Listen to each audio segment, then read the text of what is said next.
За сайн байцгаана уу?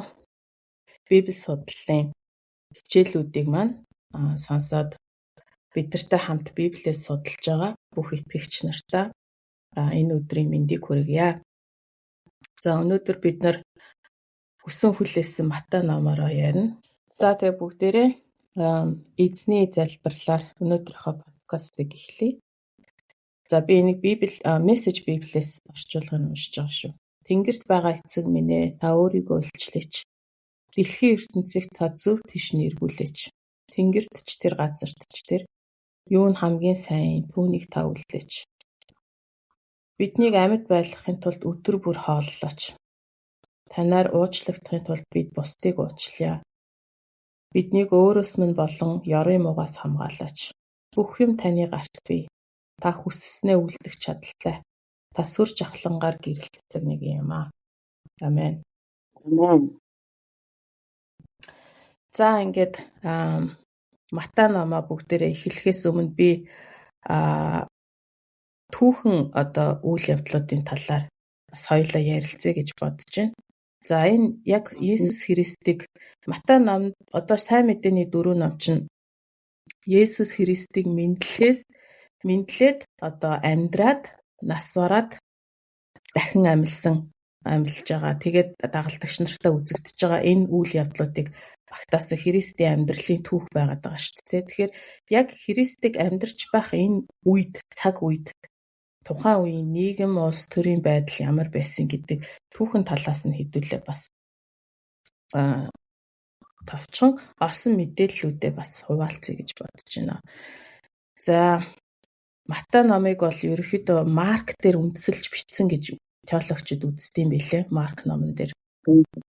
Тэгэхдээ Марк ном бол илүү их Есүсийн үйлдэл гайхамшгууд дээр төвлөрсөн бол Матай номын бичээ чинь Есүсийн сургаалуудыг илүү харуулах гэж зорж номоо бичсэн гэж үздэг юм билээ. Тэгээд тэр утгаараа Матай ном бол сүмийн удирдамж гарын авлага гэж байгаа байхгүй юу? Тэгээ энд бол Христ итгэл болон сүм гэдэг байгууламж ямар байх юм бэ гэдэг удирдамжтай гарын авлагыг бичиж үлдээсэн гэж теологчид бол үздэг юм байна. За тэгээд энэ ABC гээд Америкийн нэг том мэдээний сувг байдаг те. ABC-ийн нэг мэдээ бэлтгэгч хүний нийтлэлийг би уншсан. Яг Есүсийн төрж явах тэр үе хямралын үе гэж нэрлсэн байдаг юм билээ. Тэр бол ерөөсөө улс төр нийгэм эдийн засгийн байр байдал бол битүү хямарсан байсан. Зөвхөн Израильчууд, Юдэчүүд, Ромчуудтай биш хоорондоо эрх мэдлийн төлөө маш их үзэлцсэн. Хаасайгүй бослог гарч исэн. Аллага ерөөсөө бие биенийгаа болон Ромчуудад маш ихээр алуулж исэн. Тийм нэлээд хідэн 3-4 нэртэй том бослогын удирдагч нар энтрийн тухай бас бичсэн байдаг юм лээ. Тэгээд тэд нар бас үр хүүхдүүдээрээ ингэж цовдлуулж исэн. Тэгээд ер нь бол цаг үеийн хувьд бол маш ороо бусгай, маш хүнд цаг үед бол бидний эзэн мэндэлсэн юм байна лээ гэдэг тийм теологчдын болон түүх судлаачдын тийм дүгнэлт өгдөг юм билээ. Тэр энэ цаг үеийн талаар танд бас сонсогч нартай сонирхуулаад хэлэх юу байна уу? Мэдээлэл гэх юм уу? Матай ном Матай, Марк, Лук, Иохан гэд 4 бичээс байгаа Есүс Христийг яг энэ дэлхий дээр амьдарч байх үеийнх нь амьдралыг маш тодор харуулсан ном. За миний хувьд бол би энэ талаар онц сайн судалгаа энэ бол мэдэхгүй байна. Гэхдээ бид нар альч энэ 4 номыг уншсан аль альнд нь байхгүй харж ажигласан, анзаарсан, тодруулсан ийм чухал баримтуудыг бол бид нар энэ 4 номноос олж болдгийм байна гэдгийг би уншиж байгаа хэвчээ харсан ба тэр утгаараа Матай ном бол үнэхээр яахаргүй Бурхны онол гэж Бурхан бол онолч гэж хэлмээргүй л да би. Тэгтэл түүний онол байгаа шүү дээ. Тэр онолынх нь оригинал одоо агуулгыг харуулсан ийм сургаалууд дандаа сургаал зүйрэл хэлбэрээр ярьсан ярианууд ийм зүйл бол маш их байдаг. Тийм учраас энэ тэр утгаараа сүмийн тухай, итгэгч нарын хэн байх тухай одоо онцгойлон харуулсан. Одоо яг л оригинал гарын авлага гэсэн үг. Үе дамжиж одоо өөрчлөгдсөн гарын авлага биш. Харин яг оригинал гарын авлага гэж би одоо харж байна. Тэгээд Матай ном өөрөө юу вэ гэхээр уулан дээрх сургаалаараа маш алдартай. Энэ бол үнэхээр түлхүүр одоо ойлголт. Одоо хүн яаж амьдрах ёстой итгэгч хүн хин яг тэр итгэгч хүнийг ийм итгэгч болгохын энэ маш одоо үндсэн мэдээлэл Матай номон дээр байдаг. Би юу гэж хэлэх гээд байна гэхээр бид нар одоо энэ Матай, Марк, Лук, Иохан 4 номыг харахтаа Матай номыг өнөөдөр бид онцгойлон ярьж штэ харахтаа түүхэн үйл явдал гэдэг тэр том арамыг бас яхааргүй харах хэрэгтэй. Альва юмыг бид нэг контекстээр нь ойлгоё гэдэг чинь тэгэхээр яхааргүй чиний төрөний хэлээд байгаа энэ нөгөө тухайн цагийн нөхцөл байдал яг ямар байсан юм. Энэ чинь маш чухал. Энэ чинь бидэнд одоо бидний амьдарч исэн нийгэм бол биш шүү дээ. Бидний амьдарч исэн улс үндэстэн ч биш. Гэхдээ биднэрт тэр Христийг Бурхны ажлуудыг олж харахад энэ цаатлын энэ контекст одоо энэ түүхэн үйл явдал одоо тэр үе засаглаж байсан засаглал энэ төр бол үнэхээр чухал. Одоо сүүлийн үед бол би тэрэн дээр бас маш их анхаарч одоо Библийг уншихтаа их одоо өөрийнхөө хэрээр их судлахыг хүсэж байна л да. Эс бөгөөс бид нар эндээс нөгөө л Монгол хүнийхээ сэтгэлгээгээр юмсыг хараад тэгэл өөрийнхөө ойлгож байгаагаар монголчлол ингээл бид нар далигаад явчих. Одоо бүрэн багталтай. Миний талаар бол би бол тэгжил бодож байна. Энэ их чухал цаадах нөхцөл байдлыг ойлгоно гэдэг бол. Тийм тэгээд хоёулаа аврагчийн мэндэлсэн түүхээр эхлэе л да сайхан яри. Биний одоо уншиж байгаа теологийн номон дээр тэр теологч нэг сонирхолтой асуулт асуусан байсан. Хэрвээ чи одоо өөрөө тэр тухайн үед амьдарч байсан ч юм уу яг одоо амьдрал дээр байхад аврагч ирнэ гэвэл чамд ямар хүлээлт төрөх вэ гэдэг. Тэгэхээр бид нэр автоматар намайг гим нүглээс минь аврах нэгэн ирэх юм байна гэж хүн ер нь боддгүй юм байна л та. Намайг зовлонгоос минь аврах хүн ирэх юм байна гэж боддөг юм байна л та. Тэгэхээр энэ тухайн үеийн нийгэм Израилийн Израильчуудын нийгэм бол үнэхээр хүнд дайны одоо үед байсан байгаа байхгүй. Дайны хүлд үргэлдэж байсан эднэр бол олон мянгаараа 2000 хүнийг цовдлсон гэж түүхэн олдвор дээр бичсэн байгаа байхгүй. Зөвхөн бослог гаргасан гэдэг шалтгаанаар тэр дотор бол маш олон язгууртнууд байсан.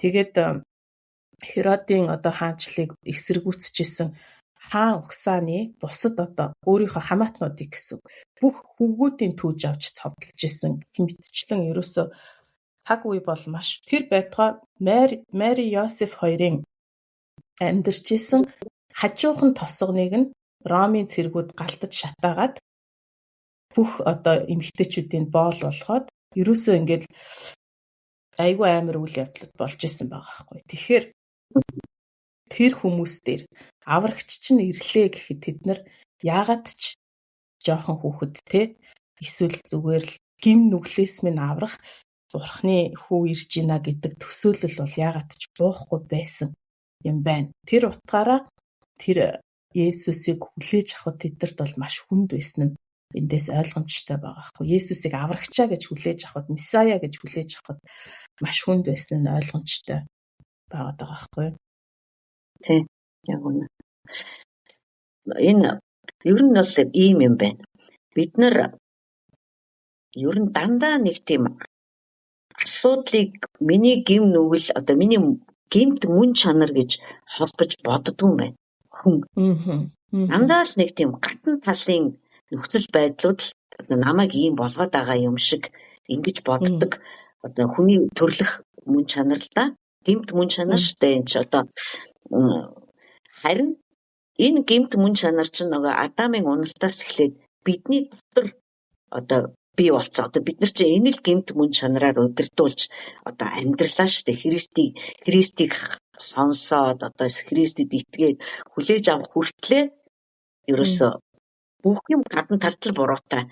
Энэ гадна талаас л би аврагдах хэрэгтэй байна. Энэ гадаа болж байгаа үүмэнээс аврагдах хэрэгтэй байна. Гадна болж байгаа ёс бусаас шудраг бус байдлаас аврагдах хэрэгтэй. Ингээд бид нар нөгөө миний гэмт мөн чанар энэний одоо үндэс суурь юм аа. Миний дотор гэмт төлөв байдал, гэмт байдал маань өөрөө одоо энэний үндэс суурь нь болоод байгаа юм гэж хүн хардггүй бай. Одоо гэмт хүн хардггүй. Тийм л учраас нөгөө Израилийн нийгэмч одоо тэг өнөөдрийн манай бидний амьдарч байгаа нийгэмч яг адилхан шүү дээ. Ерөөсө буруутныг хайхын тулд бүгдээрээ том жижиг одоо өндөр албан тушаалтаагаас ахуулаад бүр өчүүхэн жижигхэн хүн хүртэл одоо ингээд гэмтэн л хайдаг. Тэр л буруутай одоо энэ л буруутай тэрнээс эхлээд ингэсэн энээс болоод ингэсэн гэд ингэдэг. Түүнээс ерөөсөө энэ гэмт мөн чанартай хүн одоо ерөөсөө өөрөөсөө л аврагдахгүй юм бол энэ гэмт байдлаас аврагдахгүй юм бол ерөөсөө юу ч өөрчлөгдөхгүй гэдгийг хүлээж авч чадахгүй. Бас чадахгүй. Тийм учраас тэр нөхцөл байдал бол туйлын ойлгомжтой бөгөөд өнөөдрийн бидний амьдарч байгаа нийгэмтэй ч гэсэндээ одоо мэдээж манад бол загалмай цавдлагдана гэдэг нь байхгүй. Гэхдээ тэр чинь маш юм шилжсэн утгаараа их зэрлэг балмад болцсон шүү дээ. Одоо бид нар яаж одоо бие бинийгээ устгаж जैन тийм ээ. Тэгэхээр энэ бурхан бол тэгж харж ажилдгүй гэдгийг одоо бид нар энэ номыг уншиж байхдаа ойлгох хэрэгтэй л доо. Бурхан тэгж хардаггүй. Тэгж хардаггүй учраас тэгж ажилдгүй. Ингээд гэмтнийг айгаал ингээд тэр авардаг тэр энэ гэмт хүнийг гэмт хүнээс нь гэмт сувд гэж хүн гэмт хүн. Энэ хүнийг гэмт хүнээс нь аврах хэрэгтэй байхгүй. Тэгэхээр би бол одоо ямар мэдлэгт одоо хүрж ийнэ гэхээр энийг бол мэдээж ном дэвтрээс сураагүй л дээ. Гэхдээ бурхантай хамт алхаж амьдарч явж байхад ариун сүнснээс заалгаж авж байгаа юм юу өнөөдөр гэхэд би ерөөсөө өөрөөсөө аврагдсан нь хамгийн том аврал юм байна. гэж л би харж байгаа байхгүй. Тэгэхээр Есүс Христийн төрөлд бол яахааргүй тэр нийгэм гадаад болж байгаа үйл явдал гэхээс нөгөө л анхнаасаа гажсан хүнийхээ дотоод байдал тэрийг нь бурхан сэргээж эхэлж байгаа байхгүй. Энэ нэгэнд сэргэж аврагдаад эхлэхэд эн чин гадагшаага шууд утгаар нь нөлөөлж эхэлнэ. Тэгээд бас сайн мэдээний 4 номыг уншиж байхдаа би бидэртэй хамт Библийг судалж байгаа хүмүүсээ юу гэж уриалмаар юм гэхээр энэ номон дээр гарч байгаа Христийн мөн чанар болон Бурхны сонгож ажиллаж байгаа тэр хүмүүсийн дунд байгаа нийтлэг чанаруудыг бас та нар нэг ингээ ажиглаж уншиж үзээрэй. Энэ надад айгүй их юмыг ямар мөн чанартай хүн дээр Бурхан одоо хамтарч ажиллаж болоод байна вэ гэдгийг надад бас ингээд харуулад байгаа байхгүй. Тэгэхээр миний хувьд энэ Матай номноос олсон бас нэг том олдор бол тэр байсан. За бүгдээрээ наазах нь Мари Йосеф хоёроос эхлэе л та. Жоохон хүүхдүүд ч дээ 16 7-той жоохон хүүхдүүд Бурхны үгийг Тэнгэр элчээс хүлээж аваад таны хэлснээр биелгээ гэж тэр Мари хэлж байгаа байхгүй. Гэхдээ бид нар бас таныхаар хүслээр боллог, таныхаар биелэг гэдэг. Гэхдээ Мари юуг одоо эрсдэлд оруулж байгаа вэ гэхээр чулуугаар үхлийн ялаа хүлээж авч байгаа. Чулуугаар чулуудуулж өөхөх. Ирлээг байхдаа жирэмсэн болцсон мэдээж ариун сүнс намайг жирэмсэн болгосон хэрхэн энэ охинд итгэх вүдээ. Тэгээд эн чинь чулуудж өөхөх ялыг таны хүслээр болгоё гэж хүлээж авч байгаа байхгүй. Нөгөөт нь Йосефийг харахаар тэр эмэгтэйгээ гутамшиг болгохгүй гэж чимээг өхөн асуудлыг шийдъя гэж бодсон. Өнөөдөр ийм мөн чанартай эрэгтэй хүмүүс бас эмэгтэй хүмүүс бидний дунд хэр байна вэ? Бид нар чинь одоо тэгэл нөгөөтг чинь тэгцэн байж штэ гэж уйлж унжаал тэрүүгээр нэг хүн амьтанд яриад ингээл өш хонзон санаал занаал. Гэтэл яг ийм нэг амар тийм ариун мөн чанарууд энэ хүмүүст байгаад байгаа байхгүй. Бүр цэвэрхэн тийм гоё мөн чанарууд. За тэгээд энэ хоёр маань ингээд жоохон хүүхдүүд өөрсдөө аврагчийг төрүүлэх ээж аав өсгөх ээж аав болж байгаа байхгүй. Үнэхээр бид нар Марийн түүхийг маш их ярьдаг л та. Тэгэл одоо мэдээж хэрэг эмэгтэйчүүд нь бараг бүгдээрээ ямар гоё би майр шиг болох юмсан тэргээл боддог л ах. Гэхдээ энэ майр гэж эмэгтэйгийн түүхэнд гүйцэтгсэн өөрөөр орол бурханд ашиглагдсан одоо ажиллагаа нь бол дахиж ямар ч эмэгтэй дээр бол хэрэглэгдэхгүй шүү дээ. Тэр бол ойлгомжтой. Миний анхаарлыг бол Йосеф бол бүр туйлын их татдаг. Энэ хүн өснөр авж байгаа одоо маш сайн зөвхт ариун ийм залуу. За зүгээр цөмөрөө түргэн зууртаа энэ хоёрыг зүгээр ингээд одоо таамаглалаараа одоо Есүс энтертэй холбохгүйгээр зүгээр түрхэн зууртаа төсөөлөд үзье. За Мари гэж үнэхээр ариун эмэгтэй байлаа. Ариун гэдэг чи одоо өөр ойлголттой энэ математик уншаад үзсэн байна. За Мари Йосеф хоёр сүү тавилаа. За тэр хоёр гэрлэлээ. Тэр хоёр дундаасаа хүүхэд төрүүлээ гэж одоо амьдралд бурхны одоо оролцоогүйгээр ингээ явлаа гэж одоо мэдээж бурхны оролцоотой л доо тэгтээ явлаа гэж одоо Есүс Христийг төрүүлээгүй зүгээр ингээ амьдрсан гэж. Энэ хоёр бол үнэхээр сайн итгэгч нар байгаад хүүхдүүдээ сайн хүмүүжүүлнэ гэдэгт би итгэж байна. Нөхөр нь гэр бүлээ сайн авч явна гэдэгт итгэж байна. Энэ хоёр бурханлаг амьдрна гэдэгт итгэж байна. Энэ хоёр одоо хамгийн сайн итгэлийн амьдралаар амьдраад дуустаа гэдэгт би итгэж байна. Харин би энэ Матай номын 1-р бүлгийг уншиж байхдаа одоо Йосеф ч нөгөө сүү тавьсан эмэгтэйгээ жирэмсэн болсныг мэдтээ. Тэгээ мэдэнгүүтээ тэр мэдээж хэрэг их сонирхолтой. Тэр хүний тэр гаргаж байгаа ааш араншин бол нэр үнэхээр надад тэгж бодогддог байхгүй уншихаараа эр хүн гэж уг нь яг ийм л байх хэрэгтэй бах та гэж өөрөө ирэхгүй боддгийг.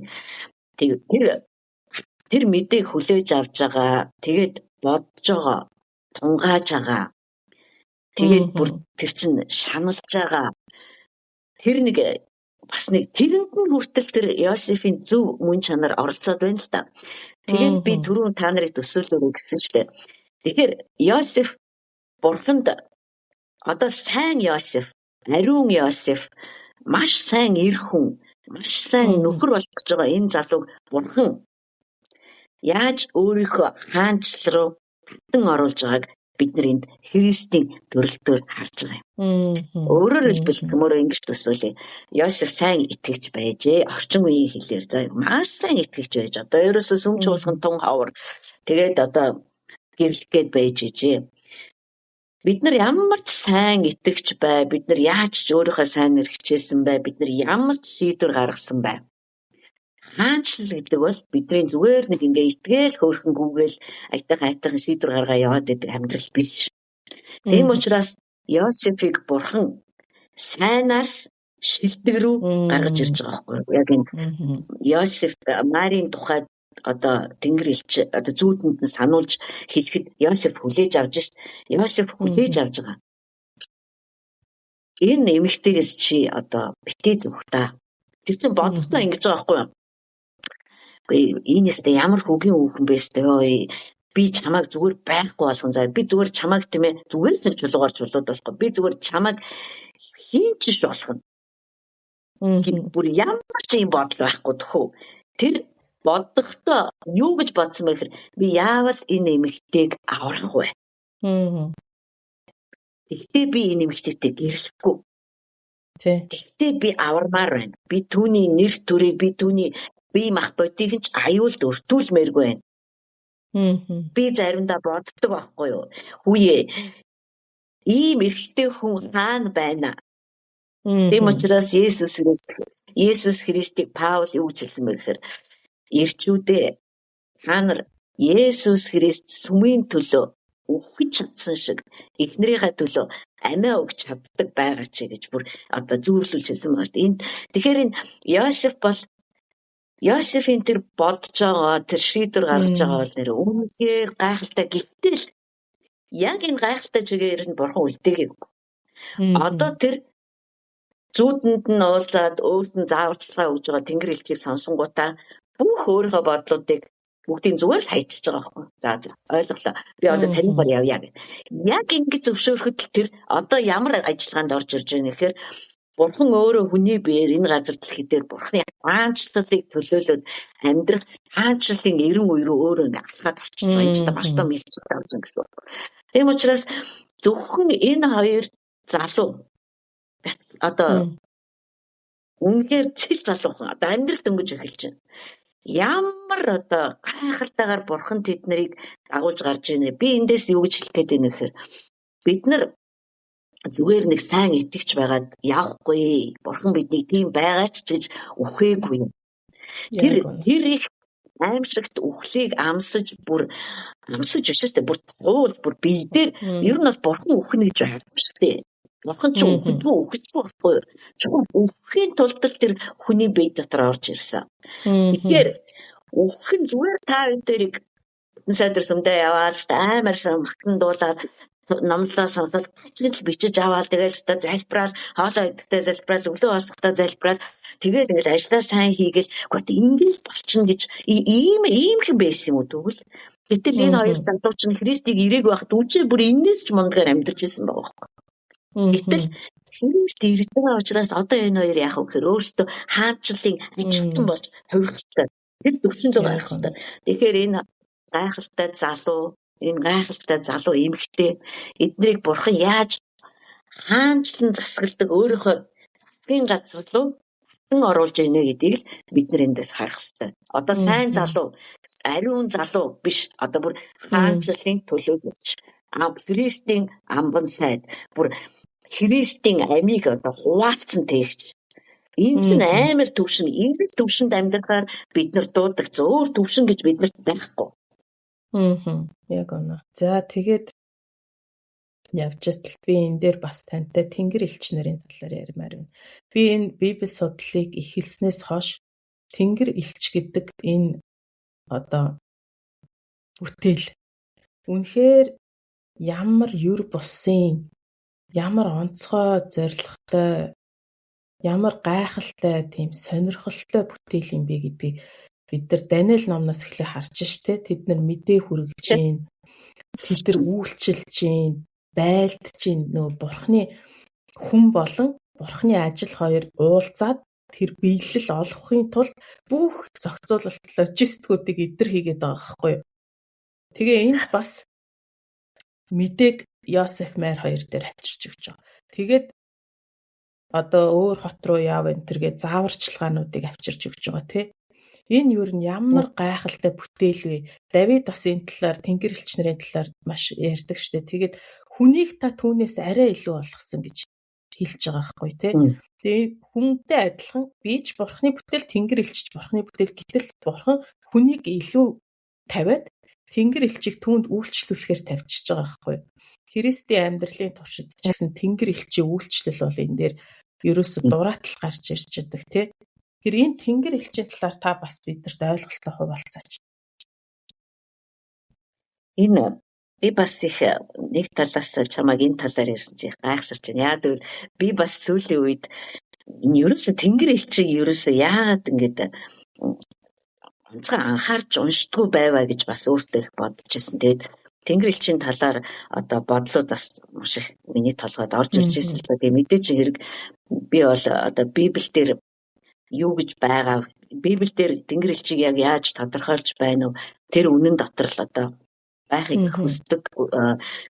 Эсбөгөөс бид нар Тэнгэр элчийг маш буруу ойлгоно. Одоо тийм кинонууд хүртэл байгаа шүү дээ. Тэгээд тэд нар ингээл айгуу том бие дээр ингээл хаасаагүй нийсчээдэг. Одоо тэгэл нэг том далавчтай тий. Гэтэл Библийг бид нар анхааралтай унших юм бол тэр хамгийн түрүүнд авралыг гүйцэлдүүлэхийн тулд ариун хүмүүст туслах ёстой. Үүрэг оройлтой ийм нэгнүүд. Тэгээд хүмүүс ингэж ярьдаг. Маш олон христчингүүд энэ Тэнгэр элчийн талаар одоо өөрсдөө энэ Библи гэж нэг юр бусын их сурвалжаас олж мэдэх ёстой. Тэгэхгүй бүгээс зарим нь ингэж ярьдаг шүү дээ. Өөстө би байнга Тэнгэр элчийг хардаг ерөөсөн. Ингээл байшингийн миний байшингийн дээрээс миний балкон дээр байжсэн. Тэгэл явж исэн чи миний хажууд алхаж байсан одоо энэ төргээд ингээ ярьдаг. Бид нар энд үнэхээр нэг юм салгаж, нэг бишээ бүр айгуу тийм ялгаж салгаж ойлгох хэрэгтэй байхгүй. Тэнгэр элч хаана ажиллаж байгаа юм? Ямар хүний дэргэд ажиллаад байгаа юм? Тэнгэр элч чинь ингээд нэг тийм хийх ажлаа олж чадсан. Тэгээд нөгөө одоо тэг ингээл гүйрэл одоо ингээл итгэдэг гэж нэр зүүсэн хүн болгоны хажуудаар тэгээд хумсаа мажаа сууж идэг. Одоо тийм итгэхгүй бүтээл огтоосоо биш. Тэд нар чинь синтигээс илгээдэг. Тэд нар хиний хажууд байхад мэддэг, тогтоогдсон. Тэд нар чинь тушаал өгч бурхан. Тэгээд тэр яаж үзэгдэхээ мэддэг тэд нар. Хинд яаж үзэгдэхээ мэддэг. Тэднэрт нэг төр байдгүй гэж би боддог. Тэд нар хинд яаж илэрхийлэгдэх ёстой яг түүнийхээ дагуу илчлэгддэг. Тэгээд үнэн хаана яригдаж байна. Тэр нь бурхнаас тушаал авсан шүү дээ. Манайхаа. Надаас тушаал аваагүй байхгүй. Эсвэл миний пастораас тушаал аваагүй. Бурхнаас тушаал авсан. Тэгэхээр бурхны тушаал хаана яригдаж байна? Тэнгэр илч байна гэсэн үг. Түүний тушаал, түүний ариун сүнсээр дамжуулаад хийж байгаа сүнсний ойлголтууд бид нарыг хөгжүүлж байгаа, дэвжүүлж байгаа энэ үнэн плээр хаана яригдаад байгаа юм? Бурхны үг хаана амьдаараа яригдаад байгаа юм? Одоо тэр газарт тэнгэр элч нар маш идэвхтэй ажилладаг байгаа байхгүй. Түүнээс зүгээр л ингээл би итгэвч за би Есүс Христийг хүлээгээд авсан гэсэн мөртлөө хуч амьдралаараа л амьдрдаг. Ерөөсөө тэр одоо тэр үг мөгтэй холбогддгоо одоо тийм зүгээр л нэг тийм Авсахгүй Христийг хүлээгээд авсан гэдэг өөрөө нэг юм бүдэг бадаг итгээд идэг. Тийм хүмүүсийн дэргэд ингээл тэнгэр илч бүр ингээл одоо үзэгдээл яваал ингээд байдаг мэтэр одоо бид нар ойлгож болохгүй. Гэхдээ би энд тэнгэр илч ингээд ялгаатай үзэгдээд байдгийн гээгүй. Нэг талаасаа ялгаатай. Тэгээ би хэлээд байгаа байхгүй хиний хажууд юм. Энэ бид нар ойлгох хэрэгтэй. Тэгээд үзэгдэх хэлбэр нь өөр. Одоо бид нар Авраамийн түүхийг мэдэн шүү дээ. Авраам нэгэн халуун өдөр майхныхаа өвдөнд зогсож байлаа. Тэгтэл алсад тийм ээ нэлээд зайтай 3 хүн үзэгддэг. Авраам тэр даруй тэр гурлаа очиод манай гэрт очлооч би та гурыг хооллъя би хүлээж нугай та нар манай дамраад явна уу гэдэг. За тэгээд очиод ингээд нөгөө 3 хүчтэй. Тэгээ яванда ярен дунд юу болж хуурсан бэхээр тэд нар тэнгэр илч болж хуурсан. Тэгээд тэд нар маш тодорхой ажилдаа явж идэв ш. Содом Гомора хоёрыг одоо сүнөх тушаалтаа явж идэв. Айлгууртай байна. Тэд нар таалгууртай байна. Тэд нар үгийн дагуу ажиллана. Тэд нар сүнсээр ажиллана. Тэд нар тийм учраас хэлээд байхгүй зочдонтой бай. Магадгүй та нар тийм ээ тэнгэр элчийг хооллоод гаргах юм билүү. Энд чи юу хэлээд байна гэхээр тэнгэр элчиг харагдахгүй гэсэн үг. Тийм биш гэж юу? Ерөөсөө тийм харагдахгүй. Гэл амар ниссэн тариамаар байна. Ингээл туяарах үедээ туяарах л бах. Туяарахгүй үедээ бол бүр огтос туяарахгүй л бах. Ямар ч байсан Авраам бол тэднийг тэнгэр элч гэж эхлээд таниагүй. Тэгэхээр танигдахгүй. Тэгтээ тэд нар даалгавартай. Тэгтээ тэд нар амандаа тушаалтай. Тэд нар хийх ажилтай, зоригтой ингээд явж исэн байгаа байхгүй. Тийм учраас Есүс Христийг цөлд соригдож хахад хэн байж исэн?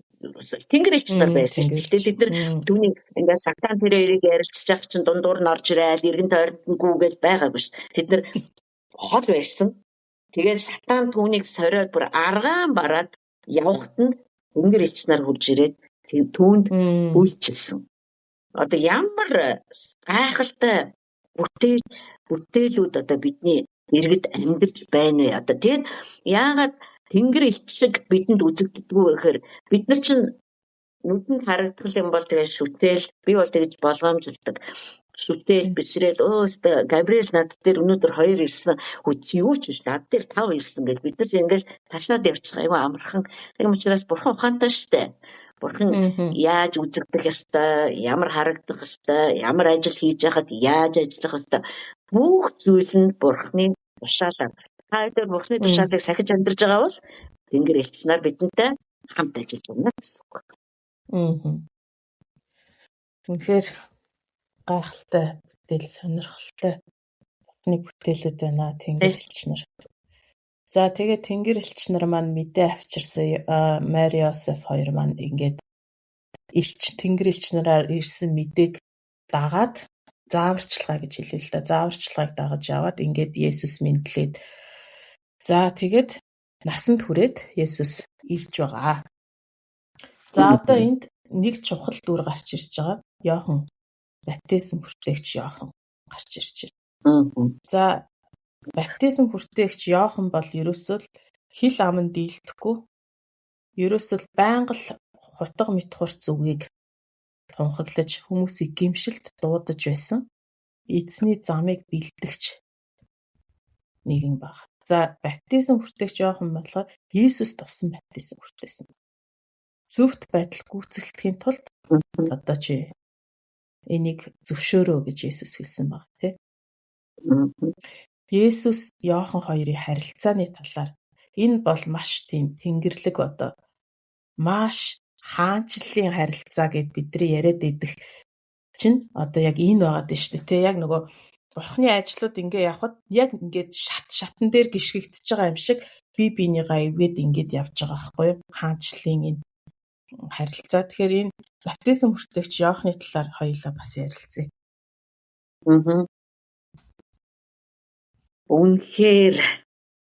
Үнэхээр догтлохгүй байхын аргагүй юм хүн байгаа. Тэгээ насаар бол чадсан шүү дээ. Тийм чадсан. Насаар чадсан. Тэгээ энэ хоёр уулзахтаа хүртэл хөвлөд одоо их хөвлөд бие биендээ одоо бие бинийгээ таньсан. Тий. Иохан Баптистыг бүр Есүс Христийн ээж мэдлэхэд л Иохан Баптист зүгээр ариун сүнсний баптизм хүртэжсэн байгаа байхгүй бүр ерөөсөө хэвлэх дотроо тавгачиж одоо маш онцгой холбоос энэ хоёр хүний дотор байгаа ш. Энэ яста би бод яг мэдээж бас яг Матай номыг уншижсэн учраас яг одоо уншиж байгаа л да. Тэгээд Иохан Баптистийн химбэ гэдэг нь бол үнэхээр миний бүр хамаг л одоо сониуч занг хөдлөж байгаа юм л да. Маш сониуч занг хөдлөсөн. Тэгээд би бүр үнэхээр энэ хүнийг ойлгохыг хичээсэн. Тэгээд эндээс нэг юм олж мэдсэн юу вэ гэхээр миний хизээч за ямар ч байсан одоогийн байдлаар би бол яагаад ч ойлгож чадахгүй одоо нэг тийм зүйл байна л гэж би харсан. Ялангуяа энэ Есүс Христ үйлчлэлээ гараад Иохан Баптист харамсалтанд баримтлагдаад шоронд ороод тэгээд маш одоо харамсалтайгаар цааслуулдаг штэ. Тэгээд энэ үйл явдлыг уншиж байхдаа би яахаргүй энд нэг нууц юм бол байгаа юм байна. Би сайн мэдэхгүй байна. Гэхдээ энэ хүний амьдрал энэ хүний тэр Христтэй холбоотой байгаа энэ холбоос ч өнөөдөр ч арилахгүй өнөөдөр ч бидэн лөө яриад л байгаа. Энд миний ойлгохгүй юм бол байдгийн байна гэд би хажууд тийш тавьсан. Энэ бол миний бас нэг олцолдоо. Яа тэгвэл миний хувьд нэрээ би энийг сонирхолтой санагдаад байхгүй. Яа тэгвэл би бодохдоо Есүс Христийг усан баптизм хүртээлээ. Одоо тэгээ Есүс Христ мэдээж тэр хоёрын хооронд маш онцгой зүйлүүд боллоо. Есүс Христ сүл рүү явлаа. Буцаж ирлээ. Гэхдээ тэгэл Христийг дагч болоогүй бахтаа гэд би маш боддог. Тэгээд энд мэдээж миний ойлгохгүй зүйл гэж байна. Тэгээ би за гэд хоош нь тавьсан байгаа. Магад нэг өдөр ямар нэгэн байдлаар ойлгох байх. Эсвэл магадгүй ойлгохгүй ч байх би сайн мэдэхгүй байна. Ямар ч байсан Есүс Христийг Message Bible дээр хэлж байгаа. Есүс Христийг түүхийн тайзан дээр гарч ирэхэд Иохан Баптист зарлах хэрэгтэй байсан. Тий. За Бурхны хураг гарч ирж байна. Хайз бүхэлдээ эзгүүрж байгаа байхгүй юу? Тэгээд тэнд Христ гарч ирж байгаа. Тэгээд Иохан ч тэрийг ойлгосон. Тийм учраас Иохан хэлдэг ч дээ Иохан Баптист. Үгүй би улам жижигрэх хэвээр. Би улам хорогдох хэвээр. Харин Христ томрох хэвээр юм а. Тэр энэ Иохан гэдэг хүн бол одоо үнэхээр ямар ч даруй зүрх сэтгэлөө тэгээд тэр гмийн одоо бид нар хэрэг Херод хаантай одоо холбоотой харилцаатай байсан харилцааг нь харах юм бол Марк дээр байсан баха. Тэн дээр Херодыг одоо Иохантай харилцажсэн харилцааг нь одоо тодорхойлж хэлэхдээ хэлж байгаа байхгүй. Энэ хаан болохоор маш их татагддаг байсан Херодод. Биш Иохан Баптистд. Ярилцах их дуртай байсан. Тэгээ Иохан Баптистыг дуртай сонсдог байсан. Тэгээд түүнийг сонсож байхдаа тэр өөрийнхөө ямар гим нүгэлтэй вэ гэдгийг байнга мэдэрдэг байсан. Тэгтэл Иоханыг ерөөсөө хөөгөө олж чаддгүй байсан. Өөрийг нь юу Иохан Баптист руу татаад байгааг тэр хаан өөрөө мэддэггүй байсан гэж байна. Тэр Иохан Баптистийн хажууд байхдаа тийм учраас Иохан Баптист руу хүмүүс баптизм хүртэх гэж ирсэн шүү дээ. Би гин нүгэлтэй юм байна. Би үнэхээр гимтэй. Иохан Баптистаас өмнө одоо чи тэр түрүү ярьсан шүү дээ. Хүмүүс Есүс Христ аврагч гэж бяцхан хүү төрөхөд намайг гин нүглээс аврагч байгаа аврагч гэж хараагүй гэж. Тэгвэл Иохан анх ярьсан байхгүй юу? Би та нар гин нүгэлтэй. Энэ чигээр амьдраад болно гэж бодож байна уу? Үгүй. Харин миний дараа ирж байгаа нэгэн бол надаас илүү агуу. Тэр та нар би өнөөдөр та нарт гим нүглийг чинь хэлж өгөөд гим нүгэлт хүн чанараас аврагдах тухай ярьж байгаа бол миний дараа ирж байгаа нэгэн болохоор надаас илүү агуу ажил гэдэг чи одоо тэр чинь авралыг чинь гүйцэлдүүлэх юм а гэж хэлжсэн. Тэгэхээр Иохан ямар тодорхой байна. Тэ. Өөрийнхөө ажлын томилолтондоо ямар тодорхой байна. Юу хийхээ ямар сайн мэдж байна. Бас хийхээ мэдээд байгаа учраас давж тавихгүй шүү дээ тэр чинь. Даваал ингээд одоо өөрөөл одоо бүр хүмүүсийн хөдөлгөөнд бүр өөрийгөө юу гэж боддгийг. Тэр хүмүүст хэлээлсэн. Би Илия биш ээ. За би Тэнгэрлэгч биш ээ. Би одоо тэр биш ээ. Би Христ биш. Яа, үнэхээр гайхалтай маш тодорхой хэлж өгсөн байгаа байхгүй юу? Тийм учраас бид нар Иохан Баптистыг дахиж шинээр харж, шинээр танилцах ёстой гэж би боддог. Үргэлж миний одоо нэгэнт сая миний зүрхэнд орцсон. Тэгэл одоо ерөөсөө Иохан Баптист гэдэг залуу. Чатах настай залуу шүү дээ. Адилхан 30 настай. Бүр хэвлээд байхасаа би энийг мэддэг. Ямар гоё би нэг нөгөөдөө ажиллаа ингэж одоо дамжуулан одоо өгж байна тий.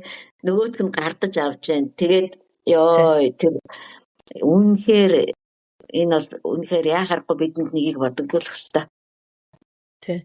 Энэ хоёрын харилцаанаас би яг тэр Бурхны хаанчлалын ажлын хоршлыг хараад байгаа байхгүй юу?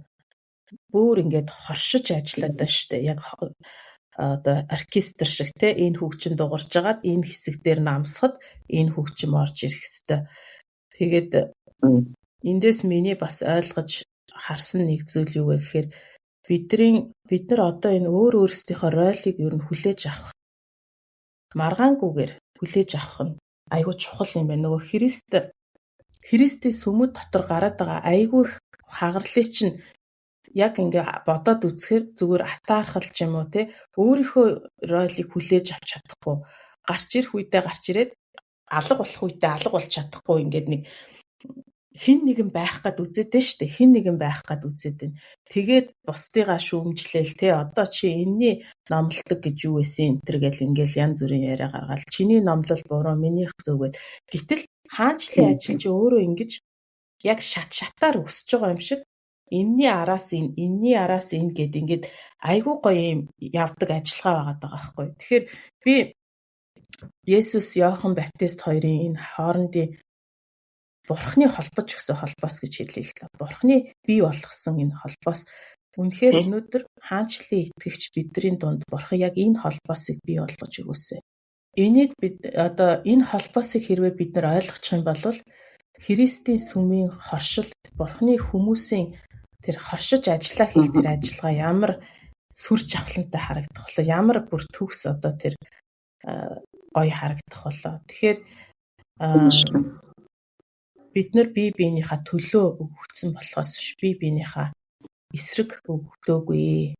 Тэгээд Бурхны хаанчлал дотор одоо тэр агуу энэ агуу би нэг тайзан дээр үлдчихгээл тэр нэг тайзнаас тэрнийг нэг буулгачих гал энэ бол үнэхээр Бурхны ажиллагаа ингэж явагдахгүй гэдгийг Иохан Есүс хоёрын харилцаа бол бидэрт маш чухал харуулж өгч байна. Тэгээ яг энэ тодорхой байдал те би яг юу хийх ёстой тэрийгэ хийгээл болоо байхгүй юу? Би тайзнаас буух ёстой байхгүй юу? Би ганцхан зүйл нэмээд хэлчихье.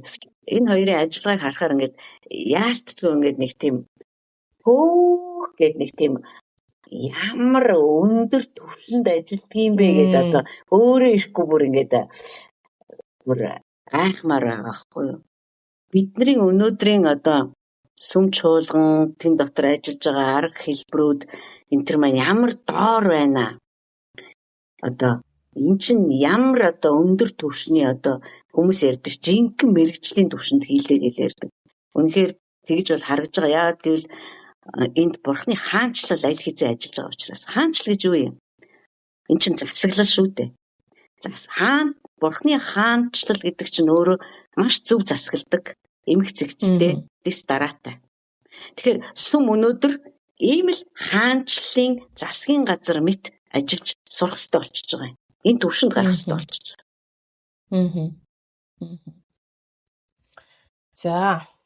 За ингээд уулан дээрх сургаал. Есүс үйлчлээ эхлээд уулан дээрх сургаал гээд алдартай сургаал явж байна. За хамгийн эхний хэсгийг нь би уншаад тэгээд хоёулаа ярилцсан. Энэ болохоор Матай номын 5-7 дугаар бүлгийн хооронд бол Есүсийн уулан дээрх сургаал байгаа. Эхний хэсгийг би уншаадах юм. Мессеж Библийн орчуулгаас уншия. Арга тасарсан бол чи ерөөлтэй ёо.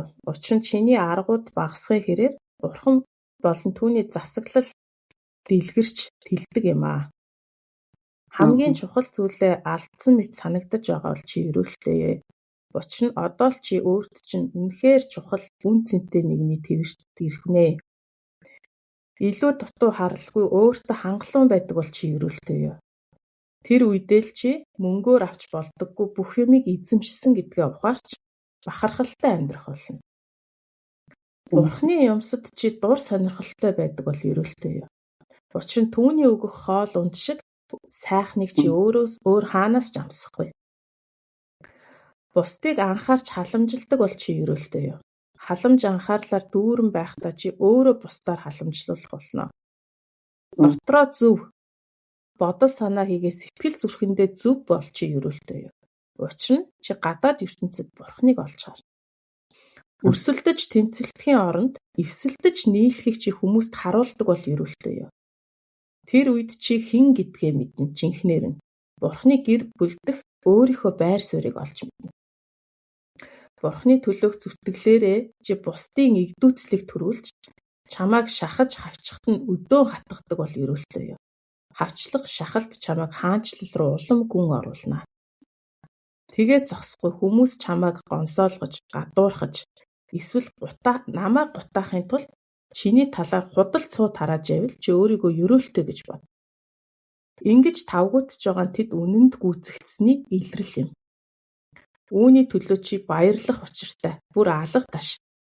Тэд баярлахгүй ч харин би үүнийг таалдаг юм аа. Харин чиний хувьд би зөв яваа юм байна гэдгийг чи үүгээрээ мэдж ав. Миний зүмж нар болон иш үзүүлэгчид энэ зовлонг тойрч гараагүй юм аа. За Есүсийн уулан дээрх сургаал бол жинхэнэ амар эхэлж байгаа үстэй тий. Энэ одоо өнөөдөр бидний сүм чуулгануудад бүр үнэхээр маш том тесрэлтийг авчраасаа гэж би хүсдэг. Яагаад гэвэл 5, 6, 7 дугаар бүлэг, 7 дугаар бүлгийн тэгээд уулан дээрх сургаалаа яг дуусгахдаа Есүс Христ хэлсэн. Яг сая миний ярьсан үгсээр амьдралаа барьж байгуулах юм бол чиний амьдрал хэвэж нурахгүй. Тэгэхээр хүмүүс энд маш олон самуурал байдгийг л бид нар өнөөдөр цэгцэлэх гэж л ярилцж байгаа гэж би ойлгож байгаа. Бурхан Библиэлд бүхлээр нь амьдралаа босгосон хүнгийг онцгойлоод яг энэ Матай номын уулан дээрх сургаал яг энэ сая ярьсан үгсүүд дээр маань та нар амьдралаа барих юм бол үнэхээр чиний амьдрал хадан дээр суйрлагдана. Тэр чинь хад чинь өөрөө Христ өөрөө штэ гэж хэлж байгаа байхгүй юу? Энэ нэгдүгээр бидний самуурал. Дараагийн самуурал юу вэ гэхээр бид нар энийг ингээд уншингуудаа ямар гоё за.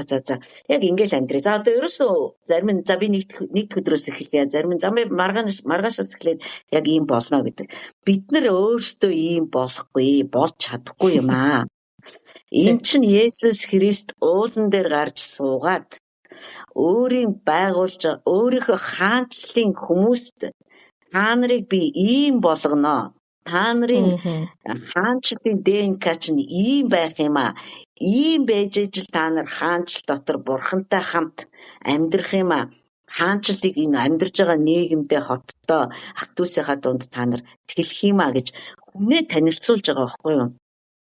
Энэ бидэнд Бурханаар бий болгогдох ариун сүнс мэд одоо өнөөдөр ариун сүнс дотор нь амьдарж байгаа хүн нэг бүрийн хувьд Бурхан та юу хийж байна вэ гэж та асууж байгаа бол Бурхан ийм ажил хийж байна. Бурхан таныг ийм ёроолтой болгож байна. Бурхан таныг өөртөө дуртай болгож байна. Бурханлаг аппетитийг чинь нэмэгдүүлж байна. Бурхан таныг гашуудсан ч эцгийнхээ өвөрт тайвширдаг нэгэн болгож байна. Бурхан таны нэг гар нь нөгөө гараа юу хийж байгаагаа мэддгүй тийм болгож байна. Тэгэхээр Бурхан минь ээ та одоо яг миний амьдрал хаана вэ? Та ч одоо юу хийгээд хаашаа алга болчих вэ гэж байвал та Матай 5:6-7 дээр хэний тухай яриад байгаа яг тэр хүнийг буюу Христ дүр төрхтэй нэг Бурхан таны дотор яг одоо бүтээж байна. Энэ бүтээж байгаа хүнээ яриад байгаа байхгүй юу? Би ийм хүмүүсийг гаргаж ирнэ. Есүс ихтэй ингэж хэлсэн тэр явхдаа тэр хүмүүсээ бүтээсэн байсан. Тэгээд тэр хүмүүс нь үржиж онширсаар байгаа одоо та биднэр дээр хурж ирсэн байгаа. Тийм. Тэр угаасаа энэ уулан дээрх сургаал дээр мессеж библийн орчуулган дээр хэлдэг шүү дээ. Та нар эднэрийг дагаж чадах юм шиг царайлж сонсох хэрэггүй. Угаасаа та нар чадахгүй гэж хэлж байгаа шүү дээ. Нөгөөдөл нь айгүй дагаж чадах юм шиг царай гаргаа суугаад исэн бахан байна шүү дээ.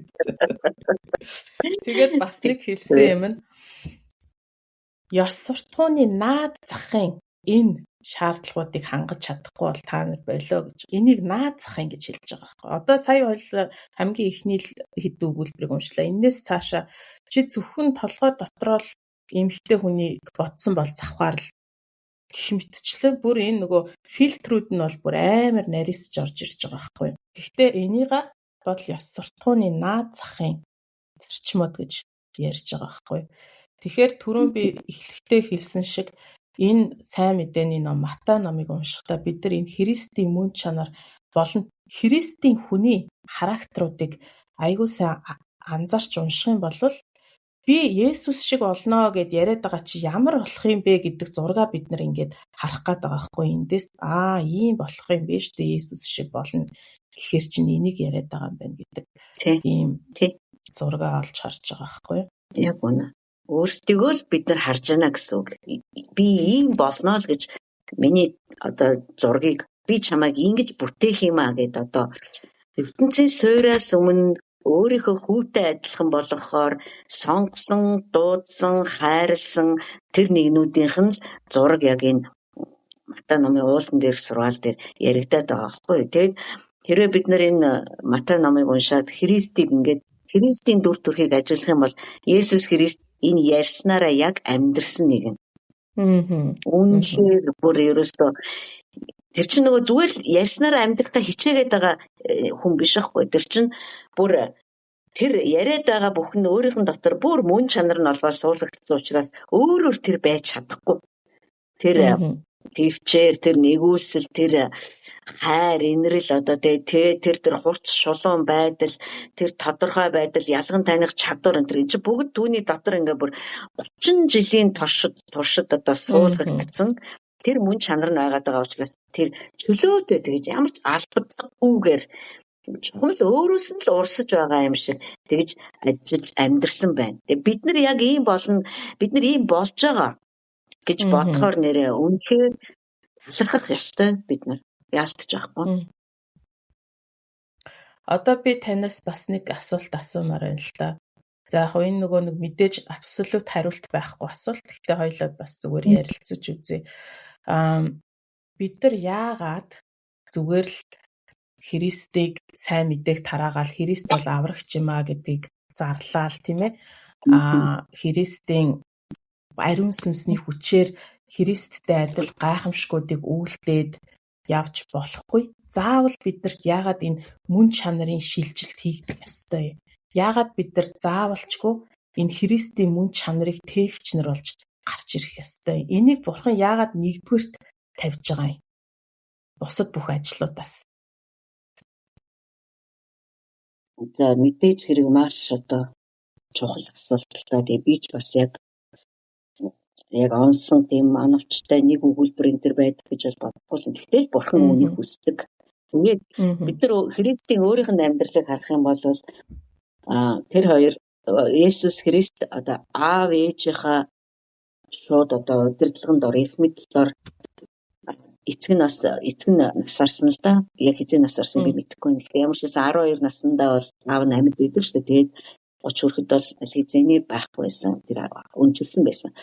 Гэхдээ бурхан түүний 30 нас хүртэл одоо харагдахгүй байлгасан гэдгийг бид нар ойлгох хэрэгтэй. Энэ Христ гинт мөн чанартай байгаа л бурхан түүнийг ингээд сайхан одоо гимгүү болох гэдээсэн огт биш. Түүнд гинт ДНК байгаагүй. Тэр чинь эрэгтэй эмэгтэй хоёр хүнээс бүрэлдээгүй шүү дээ. Ариун сүнсээр бүрэлдсэн. Тэгэхээр тэгсэн ч бай.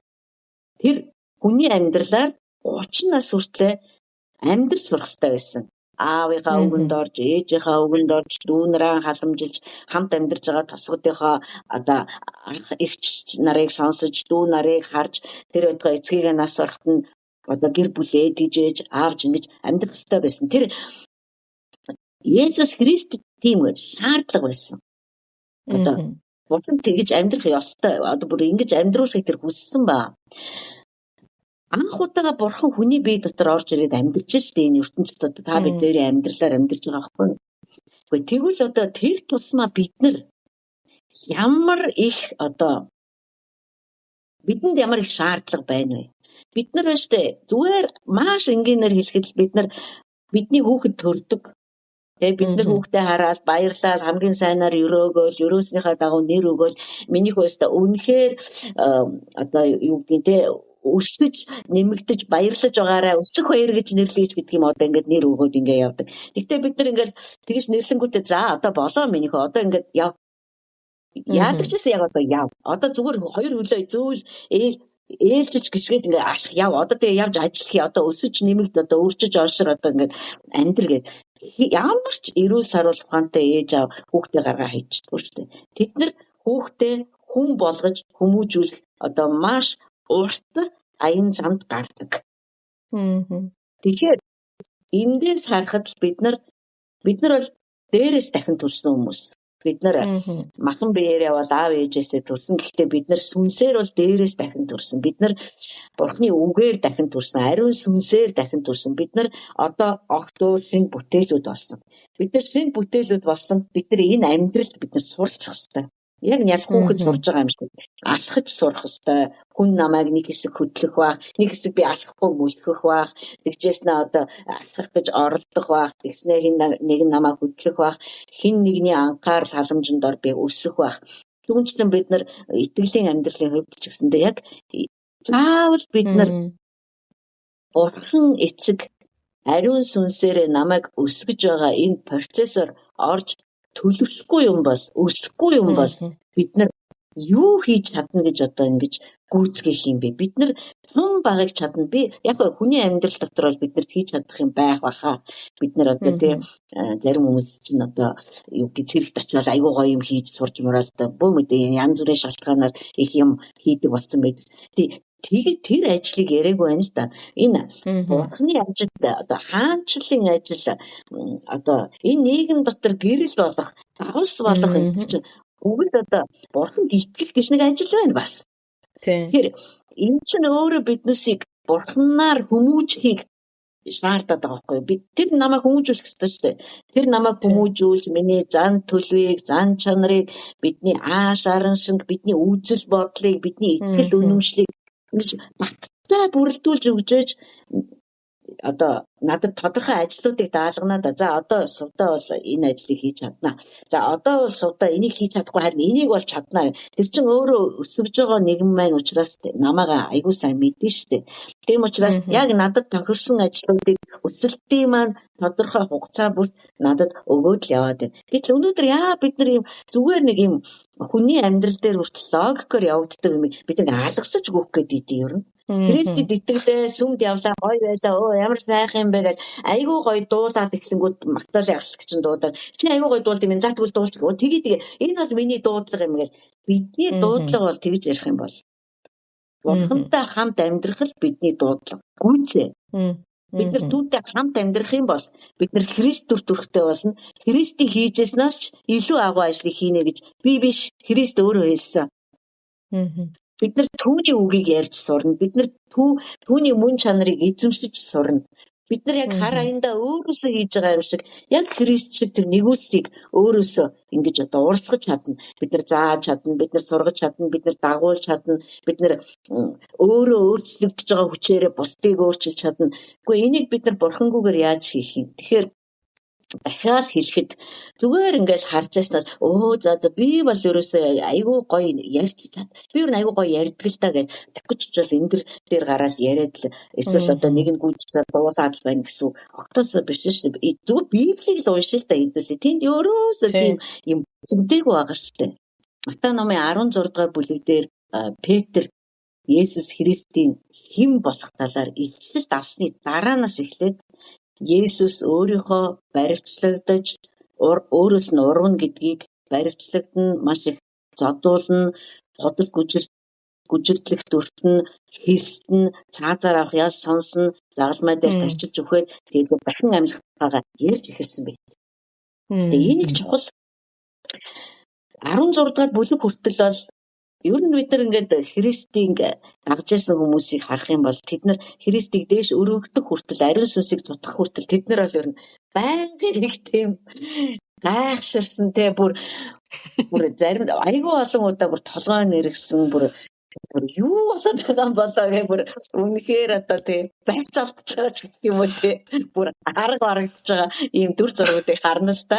Тэгээ ариун сүнс цутгаж бууж ирснээр тэдний дотор бол ариун сүнсний гайхалтай нэгүстэй ажлууд явагдаад нөгөөдөл маань үнэхээр одоо ойлголт бүх юм гайхалтай болж явагдав. Тэр үртэл бол үнэхээр одоо Христийн өөрийнх нь тэр дотоод шаналлын цаатаад нь тэр дагдагч нарын тэр манарч байгаа тэр гайхширж байгаа одоо бүр юу яриад байгаа юм болоо бүр.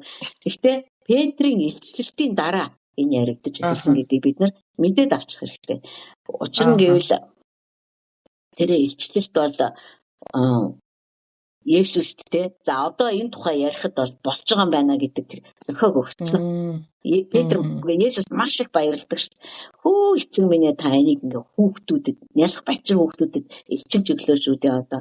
Намайг бурхны хүү юм аа. Би энэ ертөнцийн хүний бие дотор төрсөн бурхны хүү юм аа гэдгийг одоо Петр чинь эцгээс илчлэлтээр хүлээгээд авчиж байгаа байхгүй. Тийм учраас Есүсийн дараагийн одоо үхлээ ярих, дахин амьлтаа ярихад бол энэ маш том замыг хаалга үүдийг нээж өгсөн маа. Тэгээд Есүс бол огтж санаа зовоогүй.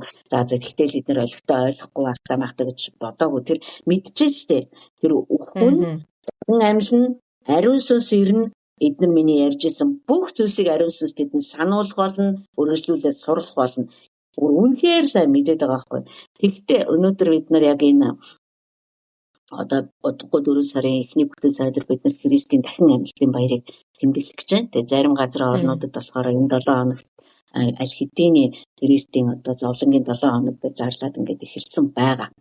Тэгэхээр миний бас нэг олж мэдсэн зүйл болохоор зэрэг Есүс Христ энэ дэлхий дээр ирээд энэ 12 хүн дээр энэ 12-ыг бүр онцгойлон сонгоод онцгойлон ажиллаад өөрийгөө явхад өөрийгөө 12 болгож хувилаад би юудаас басчих 11 хувилаад ингээд явж исэн. Бүх сүүлийн зоогон дээр ч гэсэндээ яг л 12-аас сууж исэн. Нэг нь болохоор зэрэг харанхуй ажиллаа хийхээр гараа авчдаг. Юудасын тухай ярьж байхад ч Есүс Юдас хоёр л мэдчихсэн баг. Бус хинч мэдэхгүй байсан. Юдасыг яг хэн болохыг энэ бас л бодвол бас л нэлээл бодлогын нөөцтэй тийм сонин үйл явдал байгаа шүү. Есүс намайг энэ дээр бас л их гайхшруулдаг. Есүс хизээж Юдасыг ингээл чи минь яагаад байна? Чи минь жоохон нэг тийм бурууж мурах гэдэг байна лихөө. Чиний төлөө залбирмэл. Энэ бас л бид нар бодох ёстой зүйл аахгүй. Бид нар ч нэг хүн синхруулж өөрчлөх дуртай хүмүүс шүү дээ. Хиндээ зүйлсэн очиад өөрчлөж гэлээ. Би чи зовлонгоо яриач би чамайг яах вэ? Сэтгэл зүйчдэр очихгүй барих уу гэж одоо ингээл. Гэтэл Есүс Юдас хоёрын харилцаа хүртэл айгүй чухал бөгөөд энэ сүүлчийн зоогон дээр бол Юдас бол яах аргагүй түлхүүр хүн болж гарч ирж байгаа байхгүй. Яг түлхүүр хүн болж байгаа шүү. Одоо яг цаг нь тэгээд тэр энэ үүнийг сонсоод Юдасын дотор чөтгөр шүүлтэй яг үтснээ хийхээр боллоо. гайхалтай. Тэгээд Есүс Христ энэ сүүлийн зоог дээр хамгийн сонирхолтой нь түүний ээж дүүнэр байгаагүй. Тий. Одоо уул нь бол хүн насаарах гэж байна. Мөн үү? Хүн аимшигтай өгөхлөөр өгөх гэж байна. Тэгээд одоо яг хүний бодлоор бодох юм бол за би ч одоо хамгийн сүүлд хоол идэж байгаа юм чи ээж дүүнэрийг авцрыг да гэж бодмоор. Гэтэл Есүс энийг ч хэлсэн. Хэн миний ээж, хэн миний дүүнэр юм бэ?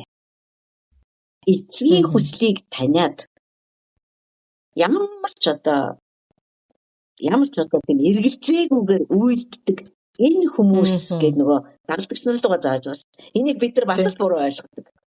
Хэн миний одоо ээж дүүнэр юм бэ? Нэг сүмд явж байгаа бид нар гэж тэр хэлээгүй. Тэр чинь синаг одоо байшин дотор сургаал зааж байсан шүү дээ. Олон хүн байсан тэнд дотор. Тэгэхэд нөгөө дагалдагч нар руугаа заагаад энэ хүмүүс миний ээж, миний дүүнэр юм аа. Би тэднэртэйгээ хамт байна гэж хэлсэн.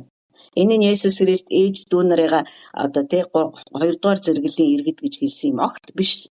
Огт өөр холбоосыг Есүс Христ бүр сүүлийн зоогийг барих хүртлээр энэ холбоосыг л бэхжүүлж энэ л холбоосын төлөө санаа тавьж исэн байгаа байхгүй. Түүний ирсэн зорилго бол зорилгын удаах нь бол энэ шүү дээ. Эхний зорилго нь л загалмай байсан. Тэгэхээр тийм л учраас Есүс тэр чухал орой дагалдагч нартайгаа уулзах ёстой байсан, хамт хоол идэх ёстой байсан.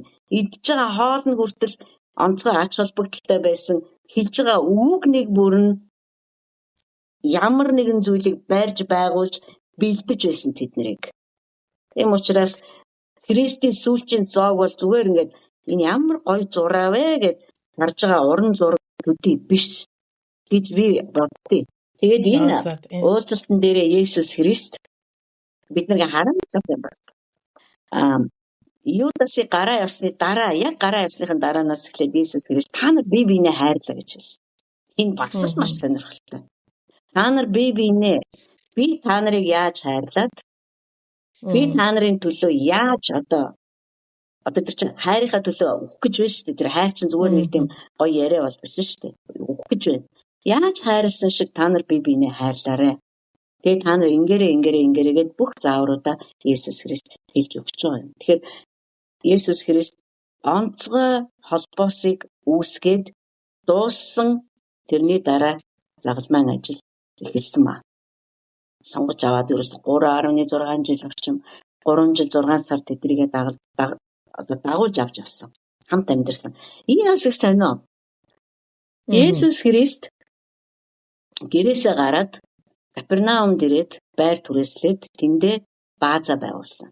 Тэгээд өөрийнхөө сонгосон 12 хүнтэй бүр ерөөсөө одоо одоогийн яриагаар бол 24/7 хамт байсан. Бурхан бид нартай яг л ингэж амьдрахыг хүсдэг. Үргэлж хамт бидний байгаа газарт тэр хамт амьдрахыг хүсдэг. Есүс Христ яг л хамт амьдарсан. Хамт идсэн, хамт ядарсан, хамт ус туулсан, хамт бороонд норсон, хамт зугтаасан, хамт гүйсэн, одоо хамт инээсэн, хамтдаа хоримонд явсан, одоо үргэлж хамт байсан.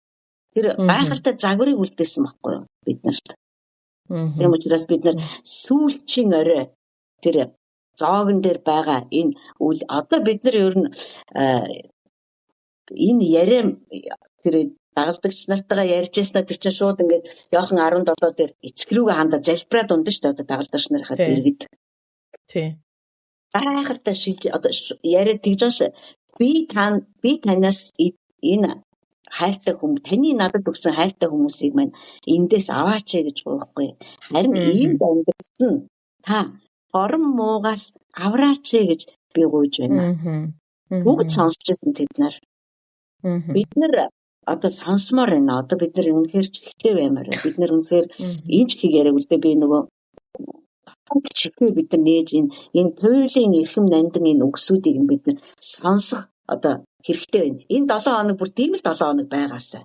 Тэр яаж зовсон, тэр яаж шаналсан тэр бол тодорхой энэ бичээстэй байгаа. Бид нар хизээж тэр зовлонгийн хязгаарыг, тэр зовлонгийн өвдөлтийг бид нар яаж бие дээр амсаж дийлэхгүй. Чухам амсуулахгүй тулд тэр өөрөө тэр их өвдөлтийг, тэр их шаналлыг өөр дээр авсан байхгүй. Харин бид нар сонсох хэрэгтэй. Юу гэж ярьж ирсэн, юу гэж хэлж ирсэн. Тэгээ энэ утгаараа энэ бидний өдөр тутмын одоо оройн зоог байх хэрэгтэй байхгүй юу? Одоо Бурхны үгийг уншина гэдэг байгаа ч түүгээр хооллож байна л гэсэн үг шүү дээ. Тэгээ би оройн зоогийн талаар бол одоо бол би ингэж л хэлмээр юм. Гэхдээ би уншаад үзэхэд бид нар маш их зүйлийг ойлгоно л байгаа.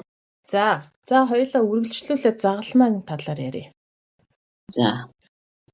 За загалмайн сэдв бол миний танаас сонсъё гэж маш их бас хүлээж ирсэн сэдв байгаа. Тэгэхээр энэ загалмай бол угаасаа Христ итгэгч бидний одоо итгэлийн ерөөсөө суурь штэ тий, загалмайн итгэл гэдэг чинь, загалмайн ойлголт гэдэг чинь өөрөө. Тэгэхээр өнөөдөр энэ загалмайн талаарх итгэгчдийн дунд яагаад бид нар энэ загалмайн талаарх ойлголт ийм суларцсан, ойлголт ер нь бараг байхгүй ч байх гэж хэлчихэд болохоор загалмайн талаар маш бага яригддаг. Гэтэл үнэндээ эн чинь бидний итгэлийн маань үндэс байгаад идэг. Тэгэхээр та энэ загалмайн ойлголтыг бидэрт бас ингээд хуваалцаад өгөөч. Загалмайн илчлэлт өнөөдөр Христийн биед бүр агаар ус шиг хэрэгтэй байна л гэж би хэлмээр. Илчлэлт. Загалмайг бид нар ойлгоход бол үнэхээр ариун сүнсний хүч хэрэгтэй. Тэгээд загалмайн тухай биш. Загалмай өөрөө надад илчлэгдэх ёстой. Загалмай гэдэг нь одоо Есүс Христийн загалмай үгүй шүү дээ. Тэгээд би өөрөө 1998 онд Солонгос байхдаа одоо Есүс Христийг эзэн бас аврагч юм байна гэж би хүлээн зөвшөөрч байгааг хүлээж аваад 2000 онд баптизм хүртсэн байдаг. Тэгээд мэдээж сүм чуулганд Солонгост үйлчилж хурж ирээд бас Монголд сүм чуулганд үйлчилж эхэлсэн. Тэгээд харин төрнөөс хойш 6 жилийн дараа надад загалмай илчлэгдсэн. 2004 оны 3 сарын 16-нд байна бүр. Тэгээд энэ бол илчлэлт гэж би энэ үзэгдэл ерөөсөө байгаагүй. Энэ илчлэлт гэсэн.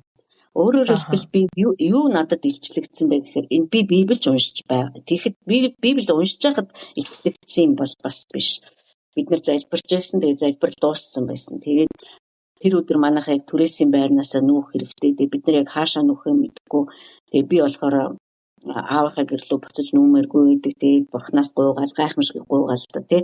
Та ингээд түрээслэх байрыг санхүүг нь хангаж өгөөч гэж одоо ингээд гуйж ирсэн. Яг тэр үеэлдээ. Тэгээд би юу харсан бэ? Одоо харсан л гэж хэлээ да. Юу яаж илчлэгдсэн бэ гэхээр Христийн тэр загалмай руу явж байгаа тэр нэг зүтгэл нь надад илчлэгдсэн. Энийг бол одоо тайлбарлаж ярьж хэцүү. Айгүй хэцүү. Энэ чинь нөгөө зураг биш. Одоо ингээд зүгээр л энэ ертөнцийн тайлбарлаад идэг юм. Энэ зүгээр хүнд илчлэгддэг л ингээд яг зүрх рүү ингээд зүгээр л их мэдлэлтэйгээр дахиад орчдөг л идэлтэй. Тэгээд тэр намайг зүгээр үнэхээр намайг одоо яасан гэхиндээ бүр одоо миний бодол бүр алга болсон. Толгойн дотор бүр юу бодохоо мэдгээ байсан. Би бүр үнэхээр одоо бүр зүгээр л одоо гүн шокнд орсон. Тэгээд миний хамгийн одоо амнаас арай ядаж гарч ирсэн эхний асуулт бол үгүй одоо миний төлөө яалаа гэж би. Би одоо та ингэж хатан загалмай руу үхэх гэж ингэж хэмүүлээд байгаа тэр шалтгаан ч нь одоо би юм бол би юу ч ойлгохгүй. Би одоо хий юм бэ? Одоо зүгээр ингээд олон жилийн дараа 20 гаруй жил өнгөрцөн байна шүү дээ. Одоо ингээд харж байхдаа би тэр бол миний бүх юмыг зүгээр ингээд бүх итгэл үнэмшил одоо бүх юм зүгээр алга болчих шиг л болсон ерөөсөө. Одоо нэг ямар гоё би Есүст итгэцэндээ өстой гоё одоо бистэ сүмд үйлчлэн бистэ чаддаг бүхнээрээ таны ачийг хариулна гэж одоо тий бистэ таньдаа залбирнасаа би өөрчлөгдөн гэж хүний нэг ялах бачир хөөрөвөө бүх юм маань бүр алга болсон би чинь зүгээр одоо үүлэн дээрээс газарт зүгээр унсан байдیں۔ Тэгээд би түүнээс яалаа гэж би зохисгүй шүү дээ. Би бол хинч биш. Та тэгж өвхөн хатан тэр загалмай руу тэмүүлж идэг би бол зохисгүй юм. Энэ бол эхний бодол байсан. Тэгээд Би ч баг юу хэлгээ мэдгүй, яахаа мэдгүй, юу бодохооч мэдгүй. Хүн чинь бодохгүй байж болтгол юм бэ. Юу ч бодогдох болчихгүй уус толгой дотор дараагийн алхам юу мүү ямар тийм алхам ч авахгүй бүр алхах хэсгэж мэдгүй. Тэгээ би яг нэг тийм одоо бодоход яг тийм үхсэн л дээ юу нь болсон. Бид нар ярьж хөвгтөө үхье гэж. Хүн өөрийгөө өхүүлж чаддаггүй. Яагаад ч. Энийг ариун сүнс хийдэг. Тэгэхээр тэгээд сүүлд нь миний амнаас гарч ирсэн үг юу байсан бэ гэхээр зааваа. Есүс Христ гэдэг нэр бол одоо би тэр нэрийг ярихдаа би хизээж хөнгөн хумгаар хандахгүй. Энэ чинь тоглоом биш юм байна. Энэ чинь зүгээр амны хэллэг биш юм байна. Тэгээд өнөөдөр миний гэр бүл хаана очиж амьдрах юм, нүүх юм уу, суух юм уу, буцаад аавынхаа гэрлөө очих юм уу? Энэ минь чинь бүр зүгээр сарнаа толгой болчихсон. Хаан ч гэсэн яа дээ юу? Би тэр бүр хэлчихсэхгүй гудамжинд байсан чи ахавтай одоо тэгэл бурхан гудамжинд хонуулахгүй шүү дээ. Тэр өдөр бид нарыг харахгүй л хүүхдүүдэд дагуулаад нэг газар очивол бид нар тэндээ 3 сар амьдэрсэн байдгийг. Гэхдээ би юу гэж хэлэх гээд байна гэхээр загалмай гэдэг бол хүний амьдралч цаашаа байхгүй. Бидний амьдралын бэрхшээл, асуудал мэдгүй одоо юу байдгийг одоо бүр энэ загалмайгаас чинь хүн төрлөختөн одоо түүхэн шинээр бичигдээд байгаа байхгүй. Шинээр. Энэ илчлэг байхгүй бол бид нар нөгөө л хөөрцгөлсөн эзэнд нэг аятайхыг мийж өгөхийсэн бурхнаа нэг баярлуулчихсан яг намайг аварсан чинь би бас яа зүгээр суух үстэй. Би ингэчхээс яг би түүний төлөө бүр өхмээр байна.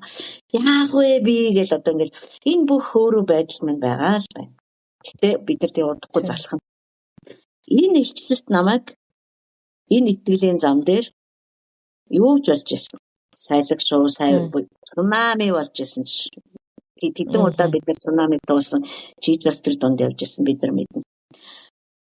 Яг ингээд зангуу шиг барьчихж байгаа байхгүй ерөөсөө. Тэгэхээр загалмайн ойлголт биднийг ингэж авч явахгүй бүр загалмайн илчлэлт авч явна. Тийм учраас би одоо итгэдэг ахан дүүстэй сүмийнхэндээ ч загалмай илчлэгдээсэй л гэж би хүсдэг. Эн чинь тэнд бүх зүйл солигдсон байхгүй юу? Тэнд миний хуучин хүн өгсөн. Тэнд ерөөсөө надад өгч болох бүх зүйл тэнд өгсөн. Тэгтээ одоо би харахад загалмай бол нэгдүгээрт миний төлөө байгаагүй. Нэгдүгээрт эцгийн хүсэл байсан.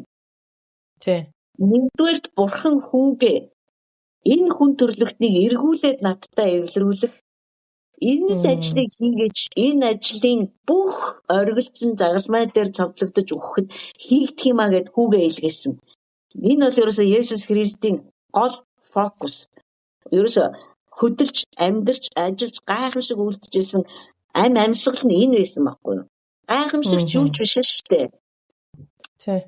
Тэгээд дараад нь мэдээж загалмайн үхлийн улмаас бурхан ертөнцийг үнэхээр хайрлсан тул цорын ганц хүүгээ өгсөн учраас хүн төрлөختөнд бурхантайгаа эвлэрээд яг анхдагч оригинал харилцаа руугаа орох боломжгүй таалга Христээр нэгдчихэж байгаа байхгүй юу?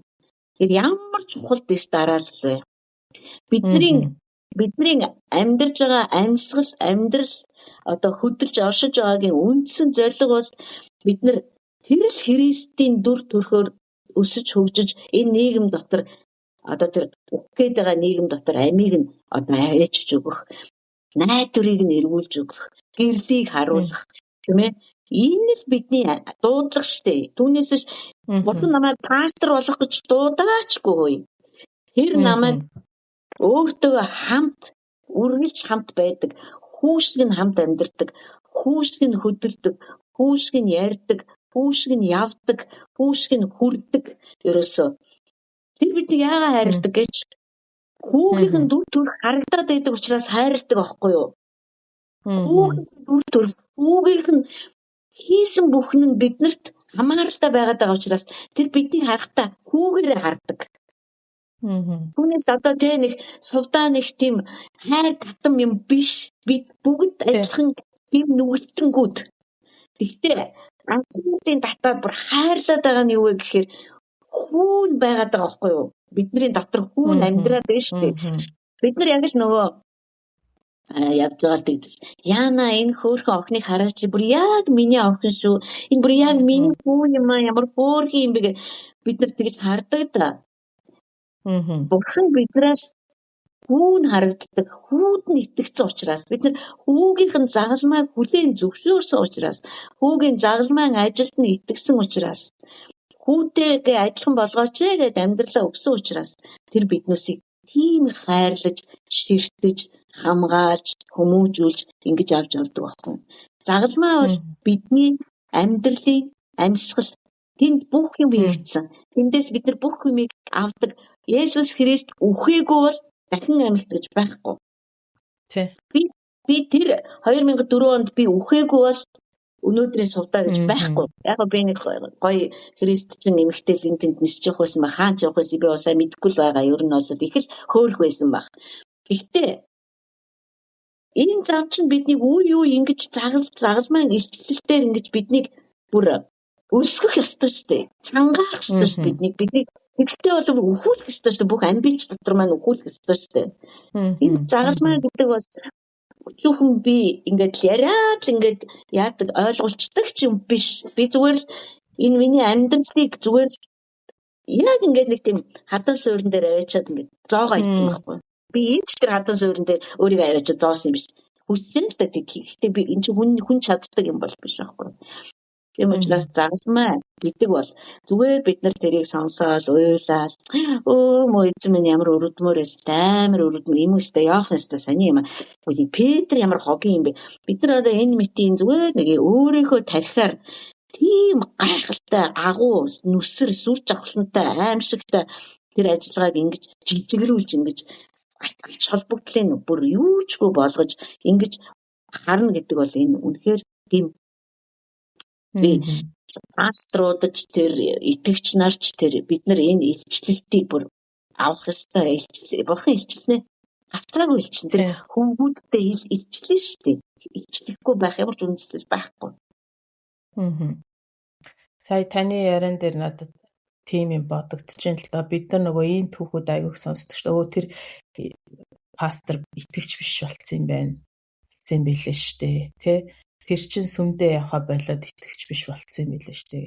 Би тэг яг 7 хоногийн өмнө нэг хүнтэй ярьж байхдаа хэлчихсэн байхгүй. Бурханд итгээд болно гэдэг бол ерөөсө боломжгүй юм. Анхнаасаа итгээгүй байна л гэсэн үг гэж би ярьж ирсэн. Яа тэр хүн итгэчээд болтгүй байгаад байгаа байхгүй ерөөсө. Харцсан бол харцсан л гэсэн үг байхгүй. Тэр анхнаасаа хараагүй байна л гэсэн үг. Тэгэхээр яагаад бид нар итгээд болоод идгийн итгэгч байж байгаа болоод идэнхээр бид нар тэр загалмай илчлэлт байхгүй байгаа дээ шүү дээ. Загалмайг бид нар илчлэлтээр хүлээж аваагүй учраас бид нар орон гараа амьдраад байна шүү дээ. 100% одоо бүхнээ өгөөд орж ирэхгүй шүү дээ энэ Христ итгэл дотор лугаа. Тэгэхээр үнэхээр загалмай бидэрт илчлэгдээсээ одоо Бурхан яг илчилж байгаа л та хаасайгүй илчилж байгаа л гэж би бодож байна. Миний хувьд ч гэсэн загалмай илчлэлтийг айгүй их хүсэж байна. Тэгээд үнэхээр бол Паулийн хэлсэн ишлэл биш үгүй шүү дээ. Загалмай бол үл итгэгч хүмүүс мунхаглал юм. Харин итгэж байгаа нэгэнд нь бол бид нарыг авардаг хүч юм а гэж хэлсэн байгаа байхгүй юу. Тэгээд Бурхан албаар ийм загвар гаргаж ирээд энд итгээд энэ загалмай дээр холбогдчихиж надтай эвлэрнэ, аврагдана гэд энэ холбох цэгийг Бурхан өөрөө загварчилж ингэж гаргаж ирсэн байна л та. Тэгээд загалмай талаар бас ярихад Есүс зааг үүслээ, бүх юм гүйцлээ гэж хэлдэг тий. Есүс загалмай дээр ажиллаад дуусгадаг. Тэгээ энэ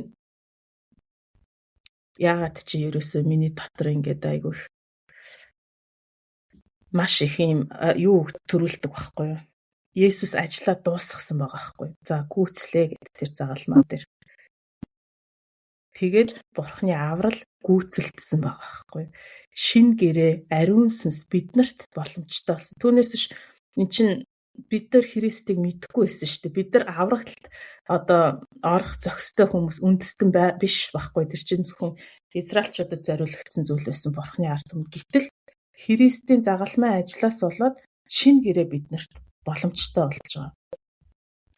тэр ажлаа тэр загалмаа дээр за дууслаа гэд дуусгаж чадсан учраас энэ бүхэн чинь боломжтой болж байгаа байхгүй. Ариун сүнс бидэрт өгөгдөж байгаа. Бид нар шинэ гэрээнд орж байгаа. Бурхны өвдөө холбогдож байгаа. Нөгөө биднийг бүтээсэн их сурвалжтайгаа бид нар эвлэрж байгаа. Тэгээ энэ Есүсийн ажил яг бүх юм дууслаа гэдэг энэ хэсэг дээр энэ хэсэг намайг бол үнэхээр догтлуулдаг байхгүй. Миний сэтгэлийг айгүй хөдөлгдөг хэсгэлтэй. Есүс Христ өөрөө загалмай дээр би бүхнийг дуусгалаа гэж хэлэхдээ цүлд Мосегийн барьсан майхан сүм ерөөсөө загалмай дээр бүрэн гүйцэтгэлээ олоод тэрнээс хойш майхан сүм чинь одоо хүнийхээ дотор ороод ирж байгаа байхгүй. Тэгээд тэр майхан сүмийг нэг одоо миний сүнсний эцэг бас тэгж ярьжсэн л та. Хүмүүс тэнд өргөлөө аваачиж өгөхдөө тэр ариунаас ариун газарт орж үцхийнсэн. Гэсэн тийм өрсөлдөнтэй хүн байсан болов уу гэж би боддгоо гэж. За тийм хүн байсан гэж бодъё. Яна хизээ энэ бүхэн дуусаад би өөрөө зүгээр л ариунаас ариун газар руу чөлөөтэй ордог болох юм болоо энэ олон тахилч нарыг дамжихгүйгээр одоо тэрүүн тахилчийг дамжихгүйгээр би хизээ яг энэ тэрүүн тахилчиг ороод нүрээрээ бурхантай уулздаг болох юм болоо гэх тийм өрсөлдөн хүний дотор байсан байх. Тэгвэл тэр өрсөлдөн чинь явсараа байгаад Христийн үе дээр ирж байгаа байхгүй. Тэгээд Есүс Христ загалмай дээр нас харахад тэр одоо сүмийн хөшиг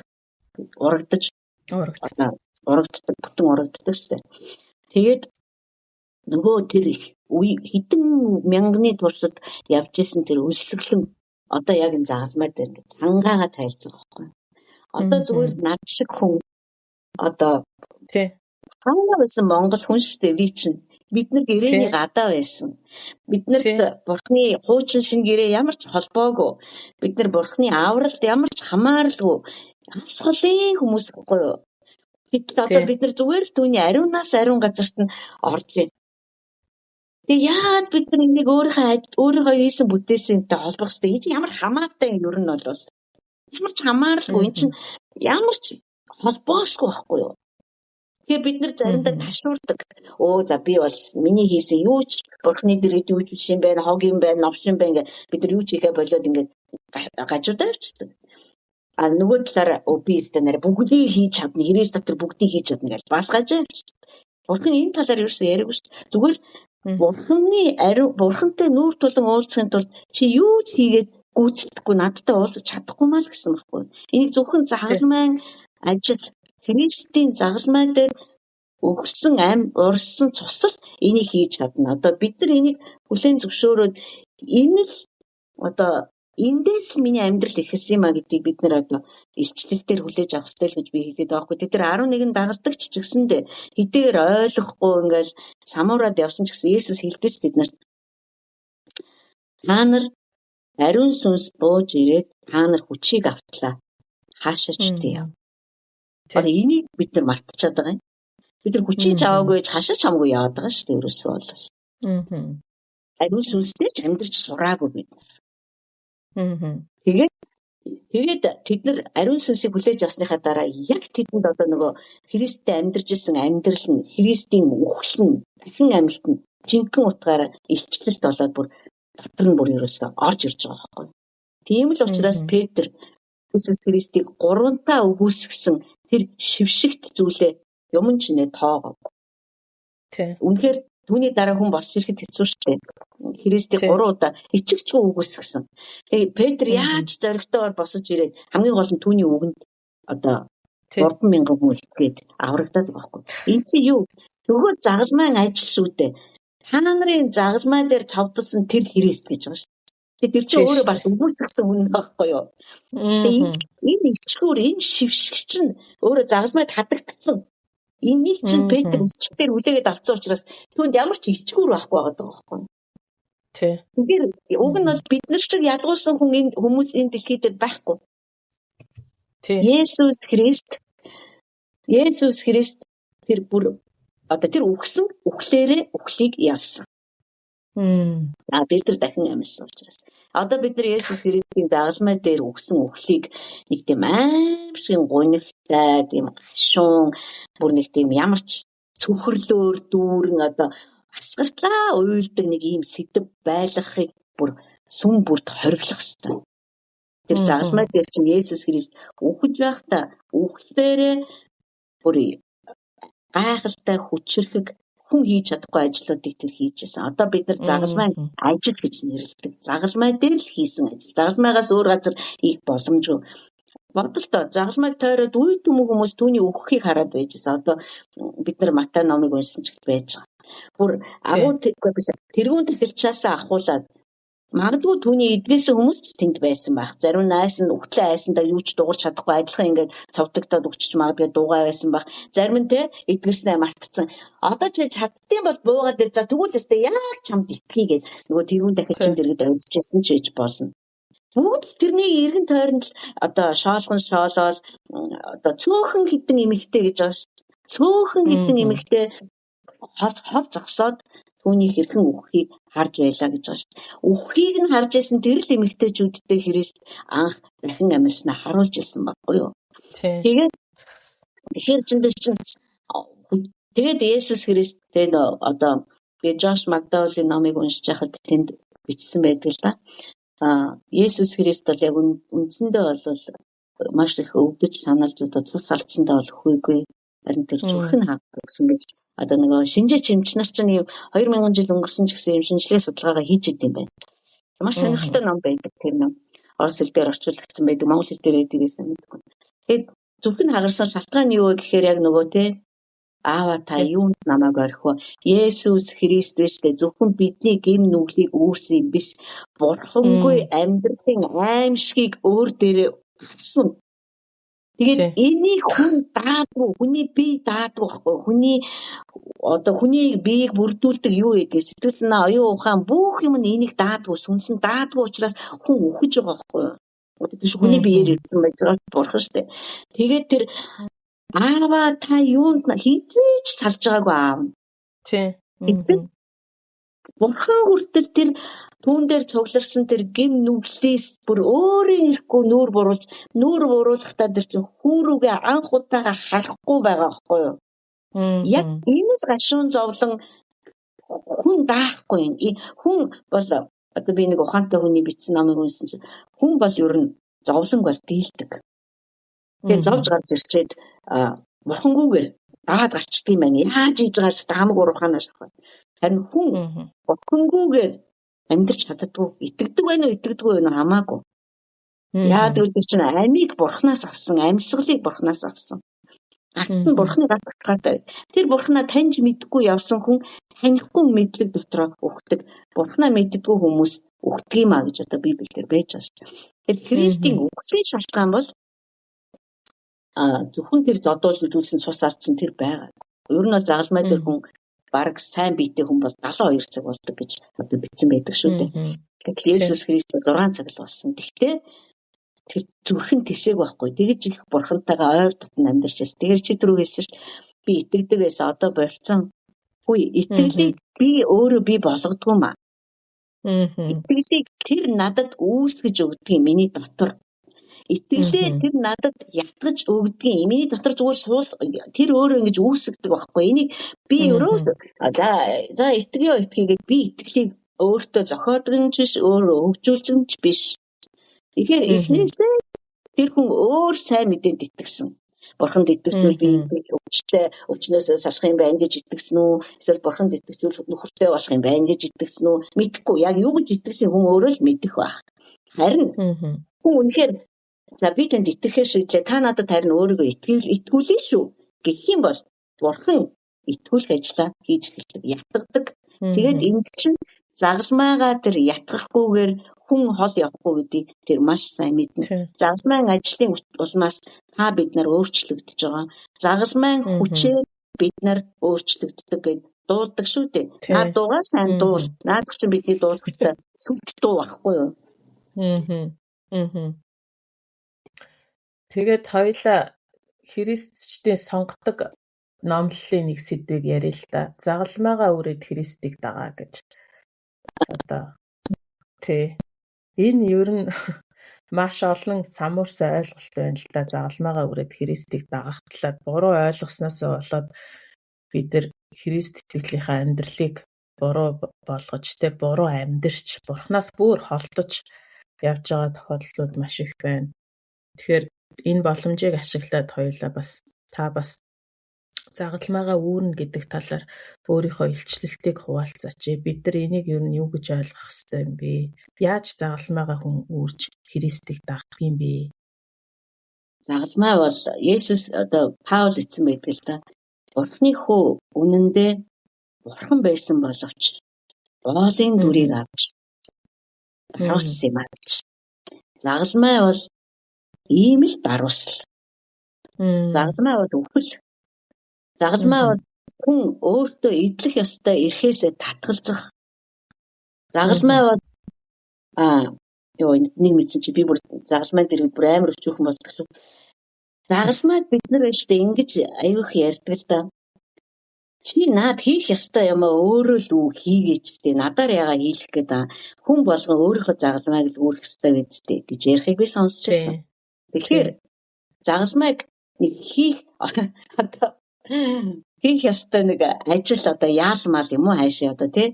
Тэгээ одоо би ингээд өөрөөр хэлбэл би ингээд нэг ажил хийж байхдаа бие нөөгөөл тэгэл нэг өөр хүнээр хийх гэдэг энэ чинь загалмайтай хамаагүй. Загалмай бол шинэ бүтээлтэй хамаатай. Шинэ бүтээл болсон байхын тулд би хуучин хувцас тайлах ёстой. Бардамнал ихэрхэг өөрийгөө үргэлж бусдаас дээр гэж үздэг үзэл өөрсөлдөөн одоо хамгийн зүрхэн гэдэг муу бүхэн энэ чинь бүгд одоо диаволын өөрийнх нь өмч хөрөнгө. Тэр чинь нөгөө хүний гэмд унгахтаа л өмч хөрөнгө авцраад бидний зүрх сэтгэл сайхан тавилга шиг тавьсан байгаа байхгүй юу? Би зүгээр юу гэж ойлгодог вэ гэхээр одоо эцэг минь намайг сүнсээрээ хүмүүжүүлээд одоо ингээд аваа явж байна. Хичнээн ч олон удаа намайг даруусгах тийм үйл ажиллагаа нөхцөл байдлаар оруулав. Хичнээн олон удаа намайг одоо засав. Намайг одоо зөв болгов. Хичнээн олон удаа намайг өвдгөөд эдгээр. Хичнээн олон удаа одоо чи биш ээ. Чи нэгдүгээрт биш. Чи нэгдүгээрт гэж битгий өөрийгөө нэгдүгээр тавих гэдэг гэж сургав. Энд чинь зүгээр бурхан хурж ирээд сувтаа чи одоо даруусангууд сувтаан даруусаа явчихдаг юм биш. Энд чинь бүгд үйл ажиллагаа. Энд чинь бүгд хүнтэйгээ ажиллаж байгаа ажиллагаа. Нөхцөл байдал энд орж ирнэ. Нөхцөл байдал бол маш чухал одоо зэвсэг болно. Хүн орж ирнэ. Хүн маш чухал зэвсэг болно. Хүмүүсээрээ дамжуулаад хүнээ шинэ бүтээл болгоод хуучин хувцаар тайлж шинийг өмсөх хүч тэнхээ өгөхийн тулд тэр намайг өөрчилж байгаа энэ процессыг загалмайгаа үүрэх гэж яриад байгаа байхгүй юу? Бид нар энээс л хамгийн их зүгтаадаг. Намайг тайван байдаг. Би өөрчлөгдмөөргүй байна. Би угаасаа л ийм хүн. Тэгж хэлээд миний дургуй бүрэгцэн. Тэр сүм дотор орсон чинь намайг тэгж хараад байлээ. Энэ сүмд очсон чинь ингэж миний сэтгэлийг тайвшруулсангүй. Пастор нь яг тийм юм. Айгуу тийм хөшөө хүзүүтэй. Ерөөсөө ингэж бурханд байтугай ерөөсөө хүнд баригдаж өгдөг. Хүнд ерөөсөө барьцаахгүй загас шиг ингээл айгуу түүхтэй. Загалмай бол ажил биш. Одоо энэ бидний хийгээд байгаа бие хүчний ажил маш мэрэгжил зэрэгчлэлтэй холбоод мэдээж ажил дээр хүртэл тэр одоо миний загалмай ажил хийгцээр л байдаг. Тэр загалмай бол Христээр л дамжуулж би хэлээд Христ өөрөө бурхан мөртлөө боол болсон. Хүн биш бурхан байс. Одоо зүгээр ингэж түүл ингэж яриа л та. Бурхан бүгдийг чадахгүй чадна. Хаасайгүй орших оршин. Түүний хүслийн дагуу юу ч хийгдэх боломжтой. Тийм байсаар л тэр заавал яагаад хүүгээ илгээж байгаа. Тий. Заавал яагаад Есүс Христтэй тэр сүрч авахланд одоо тий ордонгоос одоо тий оршихугаас одоо тий хүн болоод одоо ийм аймаар хүний бие дотор ингээд бүр хавчигдмал байдал дотор хязгаарлагдмал байдал дотор өвддөг биеийн дотор одоо тий өвчин тусдаг биеийн дотор хаасайгүй оршиж болдгоо биеийн дотор заавал яагаад орох хэрэгтэй байсан юм. Зүгээр л бурхан ингээд зүгээр бидний итгэлийг зүгээр ингээд туршаагаад одоо ингээ хийж байгаа болдгоо юм бэ. Итгэл одоо бид нар гэмт мөн чанараас аврагдаад одоо бид нар ямар бие дотор амьдарч байна гэхээр нөгөө гэмт үйлчилжсэн бие дотор амьдарч байна шүү дээ. гимд үйлчилж ирсэн. Бидний бүх эрхтнүүд гмийн үйлчлэгч байгаа бүр сурцсан. Одоо тулгаач хүн бол одоо итгэсэн гэсэн гар нь одоо өөрөө ирэхгүй ингээл яадаг ч байдгийг тий. Тэгтэл тэр итгэл үнэмшил маань одоо миний ариун сүнс миний дотор амьдарч байна. Христ өөрөө миний дотор амьдарч байна. Тэр мөн чанар миний дотор ороод ирлээ. Одоо эн чинь миний бүх эрхтнүүдийг одоо энэ шинэ хувцаан өмсөөд өдөр болгон одоо бурханлаг дүр төрхөөр хувцаслаж амьдрахт маань тусалж штэ. Тусалхад би бууж өгсөн байхгүй юу? Бууж өгнө гэдэг чинь загалмаагаа өөрч яана гэсэн. Тэгэхээр манай бид нар болохоор яадаг вэ гэхээр бууж өгнө гэхээр за нэр өнөөдрийн подкаст бууж өг гэсэн шүү дээ гэж боосон болоогүй бүгд бууж өгөл үгээд. Би ерөөсөө тэгж хэлээгүй. Тиймээс учраас та бид ариун сүнстэй амьдарч ариун сүнсээр одоо хөтсүүлнэ гэдэг нь ямар чухал байна ингэж нэг туйлаас нөгөө туйл руу өгөхгүй тулд. Тэгэхээр загалмаагаа үүрж амьдрах нь миний хариуцлага.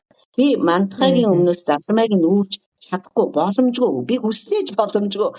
Загалмаа мандахад загалмай чинь өөрөө үйлчлэнэ. Мандахаа өөрөө хуучин хуцаа тайлах шийдвэрээ гаргана.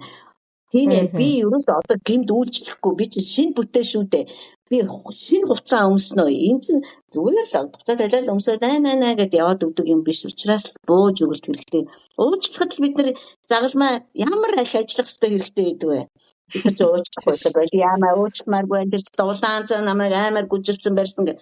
Есүс Христ бол гим үлдэг өмөртлөө яг гэмтэн шиг бүр хамгийн ёрын гэмтэн шиг хулгайч дээрэмчин алуурчин шиг тэр загалмай дээр нас орсон учраас бид нар одоо загалмаагаа үүрья гэж яг тэр мөн чанарыг яриад байгаа байхгүй. Гимгүй байсан ч хүн намайг гүжирдэнэ. Харин би тэрний өөдөөс тэмцэлтэй, шүүхтэй, өөрийн зүвийг тогтоох гол ингээ гүгээд ээж болохгүй. Харин би загалмаагаа өөрөөд алхах ёстой. Яг энэ дээр Христэд итгэдэг маш олон хүмүүс үнэхээр игдүүцэн. Бай. Тий хаашаа би өөрийгөө өмөрөхгүй. Ёстой тэгж амьдрна гэж байхгүй. Зүг тэгж бусдын гутлын гişгүүр болно гэж байхгүй шүү. Тэгвэл та Христэд итгэх ямар хэрэг байгаа. Христ бидний гутлын гişгүүр байдгаа тэр бидний гмийн төлөө өгсөн байхгүй гингүү мөртлөө. Тий. Тэгэхээр загалмаа гэдэг чинь ямар одоо яг л тэр шүү дээ. Яг л тэр Христ ямар гим хийсэн гэж тэр загалмайг үүрсэн. Ямар гим хийсэн гэж тэр загалмай дээр цовдлогдсон. Харин та хоёр бол харин ч баяртайгаар. Яа гэвэл биднийг тийм зовлон үзүүлэхгүй гэж Есүс тийм их өвдөлтийг тэгж бурхангүй өхүүлэхгүй гэж тэр бурхангүй хүний үхлийг өөр дээр авсан. Одоо бид нар би энийг бол өөртөө хэлэх дуртай. Өвдсөн ч тэр шиг өвдөхгүй. Шаналсан ч бид нар хизээч Христ шиг шаналхгүй. Биднийг бурхан өөрийнхөө амийг миний төлөө өг гээгүй. Харин миний алдрын төлөө амьдр гэсэн. Бэлхэм амиар амьдр гэсэн. Тэр биднийг амьдраад байл гэсэн. Бүр мөнх амьдр гэсэн. Тэр загалмай бол бидний ойлгох ёстой юм. Яахааргүй мөн байгаа байхгүй.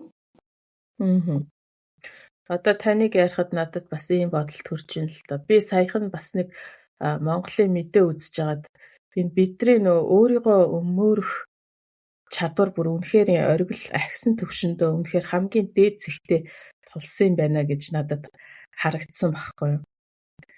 Ямар амар өмөрж байна пөөста нэрэ хил амных нь хурц гэж нүд амных нь гялтгар гэж тэгээд ерөөсө тэр мэдээгээр гарч байгаа том хүмүүс ч яг би өөрийгөө харахад за ингээл ер нь найз нөхөд ойр тойрны хүмүүсээ ч гэсэн харахад за хамгийн наадах нь бид нар гэрлэлтэн дээр л зүгээр өөрийгөө өмөрөөл би яасан би чи ингэсэн болохоор би ингэсэн гэл ингээл те би тэгээд манай эмээ надад тэгдэг байсан байхгүй жоохондоо ингээ эмээ намайг тэгээд байна гэхээр за чи хүнд муу хэлүүлэхгүй хаа явах гэсэн ингээд намайг тэгдэг байсан байхгүй юу.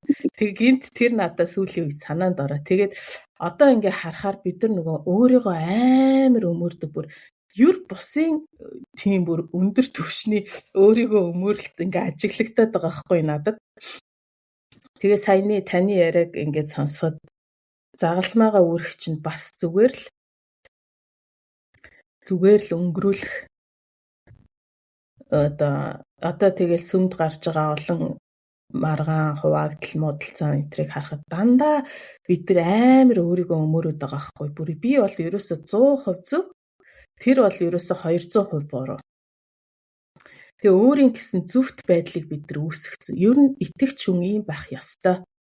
Бурханд итгэдэг хүн ийм л байх ёстой. Пастор хүн ийм байвал зөв. Ийм байвал буруу. Энтэр гээд өөрсдөө ингээд зөвхт байдлыг буруу одоо юмнуудыг зохиоцсон. Тэгэл мэдхгүй нэг л ийм айгүй хэцүү юм надад ажиглагдаад өөрөөсөө ч гэсэн би ингээд тэрийг айгүй хардаг байхгүй. Ямар амар үхэж байгаа юм шиг өөрийгөө өмөрч гинэ гэд. Тэгэхээр энэ дахиад энэ загалмай ойлголт сая надад энийг ингээд харуулж өгч ин л доо. Энэ загалмай чинь гэтэл Христ яаж энэ загалмайг дугаа үүрвэ? Тэ? Тэгээ би одоо жишээлбэл нөгөө жоохон сэтгэл санаа онцгүй болохоор хүмүүс дургүй үрхээр дууга хураачдаг хүн. Тэгээ хэрвээ би одоо Есүсийн оронд байсан бол жишээлбэл Юдастай ерөөсөө бараг сүүлийн 3 өдөр юм ярихгүй би бол дургүй үрээдсэн. Тэгэхэд Есүс ерөөсөө юм ямар ч өөрчлөлт зүгээр л өнгөрөөж байгаа байхгүй. Зүгээр л ингээд бурханд ингээд хийх ажлууд хийхнэ гэдэг орхиод өөрийнхөө хийх ёстойг хийгээл ингээд явж байгаа. Тэгэхээр саяны таны ярианаас надад загалмайгаа үүрэх гэдэг бас энэ ойлголт миний хувьд яг өөрт маань ингэж орж илчлэгдэж байна. Яагаад тэгэхээр би өөрөө тэр нөгөө амар өөрийгөө өмөрж байгаа байдлыг айгүй их сүүлийн үед олж хараад байгаа болохоор энэ чинь бас л загалмайгаа үүрнэ гэдэг чинь энийг зүгээр л өнгөрөх бас нэг хэлбэр юм биш үү гэж бодогдож байна. Бас нэг гайхалтай сайхан мэдээ юу гэхээр ингээд бид нар өөрөөгээ айгүйх өмөрөөдөө гэдгийг айгүй тодоор олж харна гэдэг бол бурхан бидэнтэй маш ойрхон алхаж байгааг илэрхийлдэг юм байна. Тэр ойрхон алхаж байгаа учраас бид нар заавал ингээд бүр өөрөө ирэхгүй дээр оршуугаар бүр засагдаад байгаа байхгүй юу? Тэгэхээр бид нар энийг бол нэг талаас тэгэхээр талархалтай хүлээж авах хэрэгтэй. Нөгөө талаас бид нар үнэхээр чигшинэлтэй энэ үнэхээр илчлэгдэжээвэл энэ ямар чигшүүртэй юм бэ? Тэгээ өөрийгөө өмөөрөх нь өөрөө диавлын өөрийнх нь анхны одоо гим дунсан анхдагч оригинал зан чанар нь шүү дээ. Өөрийгөө өмөөрөх тийм. Тэгэхээр энэ чинь яг бидний хуучин хувцас байхгүй юу? Хог хэрэггүй. Энэ ерөөс энэ бид нар тайлах хэрэгтэй. Тэгээд одоо бодож олно л да би тэгэд Христэд итгэдэг. Би Христэд хайртай. Энд би огт эргэлздэг. Гэхдээ би ингээ өөрийгөө савл хийвэл өмөрчөөд байх гэдэг чинь би бүр дардсан байгаа байхгүй бүр сурцсан. Тэгэхээр энийг би одоо сайн зуршлаар одоо Библиэлд ч бас эдийн да амтлан дуурах гэдэг зүгээр дугай болоо гэж. Тэгэхээр яаж гарахгүй л байх хэрэгтэй. Өөрийгөө өмөрөхгүй байхад одоо энд ч гэсэн би суралцчихл яа. Яг л энэ хизээч сайхан харагддаг. Энэ ардгүй л нэг бидэнд байх ёстой гоё биш байхгүй. Бидэнд байх ёстой хутас огтос биш. Тэгтээ тэргөө би юу гэж сүүлийн үед бол би одоо Бурхны өмнө ирэхэд залбирал маань баг одоо тийм л болоод байна. Хаа мэдэн дээ. Хаа мэдэн. Би одоо юу хэлэх вэ нэрээ? Хаа мэдэн шүү. Одоо тийм л одоо өөр юу хэлэх юм? Надад Бурхны өмнө ч өөрийгөө өмөрөөд байх юм алга, бусдын өмнө ч өмөрөөд байх юм алга. Гэхдээ та мэдэн дээ. Та яагаад намайг тэгснэг, юу болсныг хинэн буруутай юм хин. Тэгээ Бурхан хизээж биднийг заасавтаа чиний зүв шүү. Харин яг сая бол мандухагийн 100% буруу байлаа гэж. Тэгж буруу зөв гэдэг бол сайн мууг мэдүүлэгч модноос ирсэн одоо дүн сүнжлэгээ. Харин Бурхан өөрийнхөө хардаг. Тийм учраас бид нар өөрийгөө шүүгээл, бусдыг шүүгээл, чи тэгчих ёстой байсан. Би ингэх ёстой байсан. Яг үнэндээ бид нар одоо тэгэх чадваргүй байхгүй юу? Тэгж буруу зөв, чиний буруу, чиний зөв. Тэгээ би ер нь бол зөвийг хэлчихэд идэв. Ер нь бол зөвийг л хэлэх нь миний бол одоо итгэж хүний зан юмч гэж яах шиг. Би яаж мэдээд байгаа тэрний зөв гэдгийг. Би яаж мэдээд байгаа буруу гэдгийг нь. Би мэдэхгүй. Миний мэдих юм төрлийн баг штэ. Тийм л учраас бид нар энэс аль болохоор зайлс хийдэг, одоо даруй байдаг, амаа хамигдаг тэр хувцсаа л одоо өдөр тутам өмсөх хэрэгтэй. Энэ чинь л одоо загалмайгаа үүрээд байна гэдэг чинь энийг хэлээд байгаа штэ. За хоёулаа агуу захирамжийг яриад өнөөдрийнхөө хичээлээ дуусгая. За агуу захирамж гэж бид нар одоо баабээгүү мэднэ. За жоохондоо л цээжилж исэн те бүх үндэснийг хүртэл дагалдагч болгоно гэл. За энэ Есүсийн та нар ариун сүнсийг аваад хүчийг олоод. За тэгээд Юдэ, Ерүсалим, цаашаа дэлхийн хязгаар хүртэл намайг гэрчлэх болно. Үндэстнүүдийг дагалдагч болох болно гэж. Үндэстнүүдийг дагалдагч болгох, Христийг дагах ба Христийн дагалдагч болгох гэдэг энэ ойлголтын талаар хоёулаа ярив. За тийм. Яг энэ агуу захирамж бол үндсэндээ нэг Библиэлд Матай номын хамгийн сүүлд 2 өгүүлбэрээр л хэлсэн байна. Тэгээд одоо бүр махчлаад бүр ингээд харах юм бол Бурхан надад та нарт одоо ингээд хэлээрээ та нарт өгөөрэй гэдэг юм захирамж өгсөн. Надад эрх мэдлийн бас өгсөн. Надад тушлаасаа гэж хэлж байгаа. Тийм учраас та нар тийм учраас гэдэг чинь урдах нөхцөл болцол биелэгдэж дараагийн явагдаж штэ. Тийм учраас та нар яв. Уулзсан хүн бүрийг ойрхонч байна уу, холж байна уу? Та нар яг энэ амьдралд одоо өөрөө тэр чинь тэдэнтэй хамт амьдрсан шүү дээ. Энэ амьдралд тэднэрт Есүс Христийн ариун сүнс эцгийн нэрээр баптизм хүртээ. Тэгээд миний та нарт тушаасан болгоныг амьдрал дээр практик болгоод хийхэд нь тэдэнд зааварчил. Би та нартай ингээд явж байхад чинь үргэлж хамт байна. Өдөр бүр энэ үе дуусах хүртэл хэрвээ бид нар бүр одоо юг дикшнери харах юм бол ямар ч нөхцөл байдал болж исэн. Би та нартай хамт байх болно. Тэгэхээр агуу захирамж гэдэг бол зүгээр л ингээд нэг энэ тэнд очиод нэг сүм мөм тарьсан эсвэл одоо Христийн сайн мэдээг дуулгахын тулд хин дуртай нэг өдөр уншаал зүрх сэтгэл нь хөөрөөл аваад ингээд гүүгээ гараа явчихдаг юм биш. Ингэж буруу бодсноос одоо хичнээн олон амьдрал замын дундаасаа сүрвэ. Хичнээн олон гэр бүлүүд одоо хагарч бутарваа. Хичнээн олон одоо хүмүүс хийх ёстой ажлаа хийхгүй, хийх ёсгүй юмаа хийгээд явпаа. Тэгээд энэ бид нар бүгдээрээ энэ чинь Есүс Христ биш үү? 11 дагалдагч хүрээд ирээрээ тэндгээд Галилийн тэнд байдаг уул руу дуудсан байгаа. Тийм. Одоо Магдалийн Мариар дамжуулаад хэлсэн шүү. Галилийн тэнд байгаа нэг уулан дээр тэднийг хүрээд ир гэж би тэднийтэй уулзна гэж. Тэгээд тэд нар явсан. 11 хүн л явсан байхгүй юу? Нөгөө олон хүн ерөөсөө яваагүй шүү дээ. Энд ч одоо дахин амилсан Христ өөрийгөө тэнд харуулах гээд байна. Дахин амилсан Христ харуулах гээд байна. Одоо тэдний мэддэг одоо үхэхээс өмнө байсан тэр Христ биш. Энэ бүхэн бүгдээ айгүй чухал. Энэ 11 хүн дээр одоо үхлийг ялаад дахин амилаад одоо эцэг рүү дээшээ өргөгдөх гэж байгаа тэр Христ одоо тушаалаа өгч. За аав надад эрх мэдлийг өглөө. Аав надад хүчийг өглөө. Тэгээд та нарт ч гэсэн одоо альбан томилтыг өг гэлээ. Би та нарт хэлж байна. Би та нарт юу заасан? Тэрийг заа. Би та нарт яаж амьдраарэ гэж харуулсан. Тэрийг харуулаа зогсохгүй өдөр тутмынхаа амьдралд яаж бурханлагаар амьдрахыг нь бүр зааж мэдүүл. Гэхдээ эн чинь одоо хугацаа байна. Эн чинь өдөр тутмын амьдралд орж ирж байна. Бид нар зүгээр л энийг ойлгохгүйгээр явъя байж Оросыг нэг дагалдагч болгоё гүүгээрээ авчиж болохгүй шүү. Бид нар чинь Христтэй хамт амьдарч ээж эрх мэдлийг нь хуваалцагч болно. Үгүй дахин амьсан Христтэй хамт амьдарч ээж. Одоо бидний дотор амьдарч байгаа Христ бол үхэхээс өмнөх Христ биш. Энэ бол үхээд үхлийг ялаад загламай дээр бүх ажлаа хийж дуусгасан. Тэгээд эцгийн баруун гар талд очиод хүндэтгэлийн суудал дээр заларсан. Шин цол хэрэгмтэй болсон.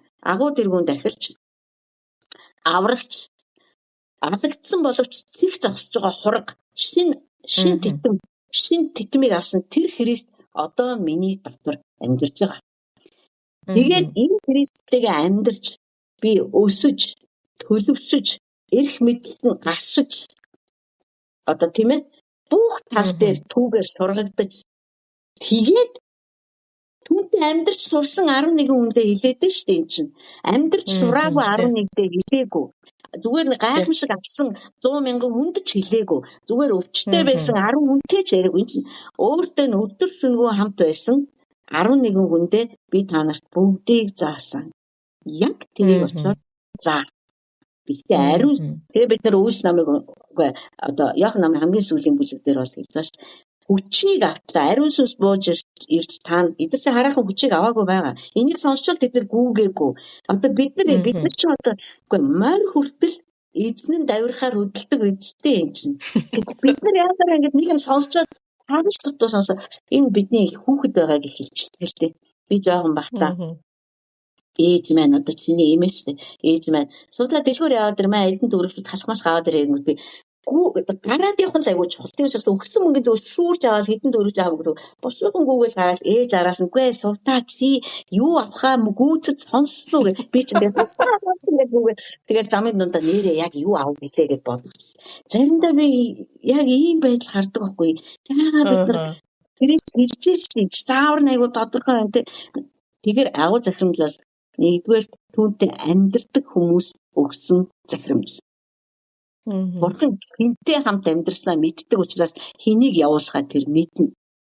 Хамт амьдрах ёстой. Өдөр тутмын амьдралт маань Бурхан намайг яаж амьдрахаар дасгалжуулж, сургаж байна. Давид хэлэхдээ миний хуруунуудыг тулаанд бэлдсэн гэж. Тэгэхээр тэр чинь хурцчин байхасаа эхлээд одоо бэлтгэжсэн гэсэн. Өдөр тутмын амьдралдаа бид нар Бурхантай хамт амьдарч мэддэг хүн бол Оросд авчиж тавьсан ч би Бурхантайгаа амьд амьдрна. Нэгэн түүнтэй амьдарч байгаа юм бол би тэр үндэстэн дотор юу хийхийг аав надад хэлж өгнө. Есүс Христ хэлсэн шүү дээ. Миний ярьж байгаа юм бол би санаан зоргороо яриаггүй шүү. Миний хийж байгаа юм би санаан зоргороо хийгээгүй шүү. Эцэг надад харуулсныг хийж гэн, эцэг надад хэлээрэй гэснийг би хэлж гэн. Гэхдээ түүнтэй хамт амьдрахгүйгээр бид нар яаж мэдх юм бэ гэж ойр ганцаараа бид нар төвдийн тэр өндөр ууланд очичоод одоо яах юм болж байна энэ чинь. Тэгэхээр агуу захирамж бол нэг талаас гайхалтай, нөгөө талаас аюултай. Хэрэг зөв хүндээ өгөгдөхгүй бол. Тэгэхээр энэ бол хамт амьдрсан бүр нэг баг болсон. Бурхантай нэг баг болыг эхлээ хэдүүлээ. Бурхантай нэг баг болж амьдрий. Бурхантай нэг баг болоод одоо энэ бодизм дотроо одоо энэ бодизмын дотроо одоо тий зогцож амьдрий. Тэгээ эсвэл одоо тэр хамташааныхантайгаа ч байдаг юм уу. Тэгээд ахан дүүстэй тусламж хүсэж байгаа нэгэнд нь туслая.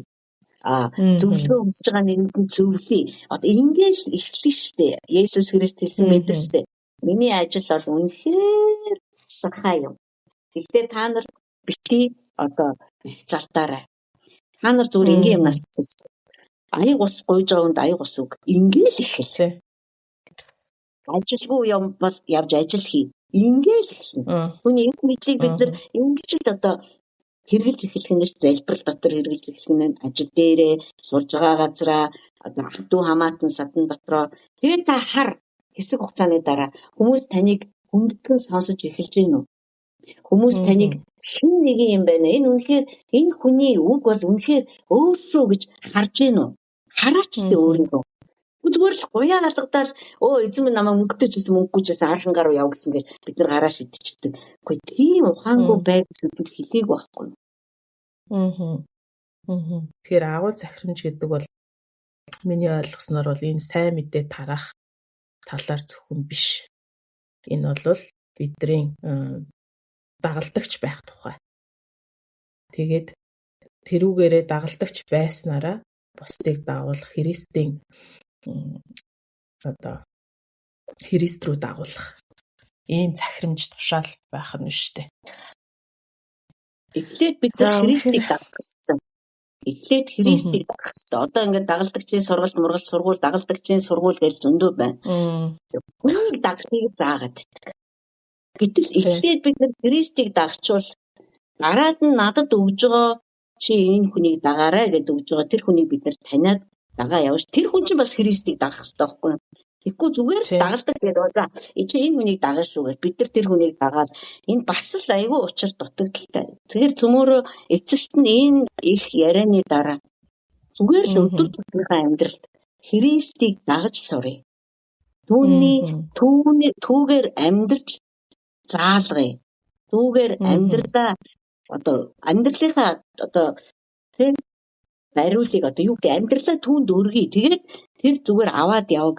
Бид нар зүгээр хамтраад хажууд нь дагаад ингээд харъя, анхааралтай харъя, ажиглая, хөдөлгөөнийг нь дагая. Одоо ийм л уриалга хийх юм. Амен. За өнөөдрийн маань Матай номын Библи судлалаа хоёлаа ингээд дуусгая. Үнэхээр салахын аргагүй гоё хичээл байлаа. Тэгээд миний хувьд ч гэсэн Матай номыг бүр ерөөсөө бодлоос гарахгүй маш их гүн гүнзгий. Ёстой л нөгөө сүмийн удирдамж, сүм болон Христ итгэлийн удирдамж гэдэг чинь яг л үнэн байгаа хгүй. Тэгээ үнэхээр шинтэж уншиж जैन. Тэгээд номын орчуулга нь энэ 7 хоногт чадвал тавигдах бах. Чадахгүй бол эх 7 хоногт тавигдах бах. Тэгээд подкастаас дуусахаас өмнө би нийт сонсож байгаа хүмүүстээ нөгөө донешны хандвын талаар нэг ярьчих 2-3 хүмүүс асуугаад байгаа учраас тайлбар хийчихье гэж бодлоо. За энэ болохоор ямар учиртай вэ гэхээр энэ одоо подкастыг явуулах гад би маш их олон софтверүүд худалдаж авч байгаа, номууд худалдаж авч байгаа. Тэгээд нөгөө сар болгоны юу төлдөг байхгүй юу? Одоо вебсайтаа ажиллуулахын тулд сар болгоны төлбөр төлнө. За тэгээд домейнийхаа төлбөрийг одоо бидний ашиглаж байгаа энэ бүх нөгөө бичлэгийн юунууд энэ төр чи бүгдээрээ сар болгон ингээд төлбөртэй. Тэгээд одоогийн байдлаар болохоор би өөрөөсөө эднэрийг ингээд төлөө явж байгаа. Тэгээд зорилго нь болохоор хэрвээ та нар хүсэх юм бол энэ дээр хандив өгч болно. Тэгвэл нөгөө одоо биднэрт зориулж хийж байгаа юм чинь биднэрт оролцох хэрэгтэй юм байна, туслах хэрэгтэй юм байна ч гэдэг юм уу. Тим сэтгэлээр бити хандаарай. Яг нөгөө анхны миний зорилго маань юу байсан гэхээр нөгөө гаднаас яг энэ төсөлтөө санхүүжилт босгочихё гэсэн зорилготой байсан учраас өнөөдөр нөгөө хичээлүүдийн маань сонсож байгаа хүмүүст бол ямар ч тийм ачаа байхгүй шүү. Заавалчгүй оролцох юм байна, туслах юм байна. Бид нар зориулж хийж байгаа учраас бид нар өссөн юм байна гэдэг ачаа битгий үүрээрээ тэгээд үнэхээр би оролцсомоор байна. Би заавал оролцсноо гэж байгаа болвол хотын сүмийн дансанд өгч болох нь үгүй юу? Би бас нөгөө санхүүгийн талаас нь асуух хэрэгтэй. Ягаад гэхээр тэр мөнгийг би аваад өөр ийшээ ингээд хэрэглэх учраас хууль мөл нь яадаг юм байна. Би асуугаад тэгээд мэдэгдэх бах. Эсвгөөс би нөгөө олон улсын ийм хандив босгодог платформ дээр хуудас нийцэн ажиллуулад явж байгаа. Тэрэн дээр шууд нөгөө виза картаараа ингээд ороод хандив хүрэн боломжтой байгаа. Тэгэхээр дүгнээд хэлэхэд бол энэ нөгөө подкаст болон библи орчуулга хийхэд маш их зардал гарч байгаа. Тэгээд тэр зардлаа нөхөхийн тулд хандив цуглуулж байгаа. Тэгтээ монголчуудаас авна гэсэн одоо анхны миний зорилго бол тийм байгаагүй. Би гаднаас босгоё гэсэн зорилготой байсан. Тэгэхээр та нар сонсож байгаа хүмүүст ямар ч тийм ачаа дарамт байхгүй шүү. Би яадаг ч гэсэн оролцсомоор байна гэд үнэхээр дотроосоо хүсэж байгаа бол манай вебсайтн дээр имэйл бичдэг хэсэг байгаа. Тэн дээр над руу шууд имэйл бичээд яаж хандив өгөх вэ гэд асуучих болно. Эсвэл хотын сүмтэй холбоотой байдаг бол хотын сүмийн одоо хүмүүстэй холбогдоод ч юм уу те асуучиж болно. Юу над руу шууд имэйл бичсэн дээр байх гэж бодож байна. За тийм нэг юу байгаа шүү гэдгийг би товчхон тайлбарлчихъя. За тэгээд бас нөгөө BibleStudyForMongolians.com гэдэг вебсайт бид нар ажиллуулж байгаа. Тэрэн дээр бүх хичээлүүд маань библийн орчуулгуудтайгаа орж байгаа. Дээрээс нь би дараа сараас нөгөө энэ гоё яг түүхэн үйл явдал бэкграундыг ингээд нийтлэл болгоод товчхон бичээд оруулъя гэж бодож байгаа. Тэгээ тэн дээр та нар имэйл хаягаа бичээд sign up буюу бүртгэл хийлгэж юм бол тэр вебсайтн дээр шинэ одоо ямар нэг юм тавигдах болно тань дээр мэдээлэл ирнэ. За вебсайтн дээр одоо шинэ мэдээлэл тавигдлаа шүү гэд. Тэгээ тэр нийтлэлүүдийг ороод уншиж болно. Бас хотын сүмтэй холбоогүй байгаа хүмүүс бол вебсайтн дээр ороод одоо хичээлүүдэд татаж авах, библийн орчуулгуудаа татаж авах боломжтой байгаа шүү гэдгийг хэлье. За тэгээд өнөөдөр үнэхээр ариун сүнсээр дүүрэн гайхалтай ярилцлага боллоо. 4 сард бүгдээрээ Иохан номоор хийх болно. Тэгээд сайн мэдээний 4 номоо хамтдаа уншиж судалцгаая. Зөвхөн энэ хичээл бол одоо бит хоёрын ярилцлага бол тэр номуудыг судлахад таныг түлхэж өгж байгаа, хорхоо гिच хөвтлөгж байгаа л ажил болохоос ш тэрийг тайлбарлаж байгаа, тэр номыг тайлбарлаж байгаа юм ерөөсөө биш шүү. Тэгэхээр хүн болго өөрсдөө тэр орчуулга, библийн орчуулга, мессеж библийн орчуулга одоо Монгол дээр байгаа библитэйгээ ч юм уу өөрийнхөө унших дуртай библитэй харьцуулаад, гоё судлаад, ингээ ухаад, ингээ дантанд нь ороод унших байхаа гэж бодож байна. За тэгээд дараагийнхаа хичээлээр бүгдээрээ дахиж уулзцаая. Баяртай. Баяртай.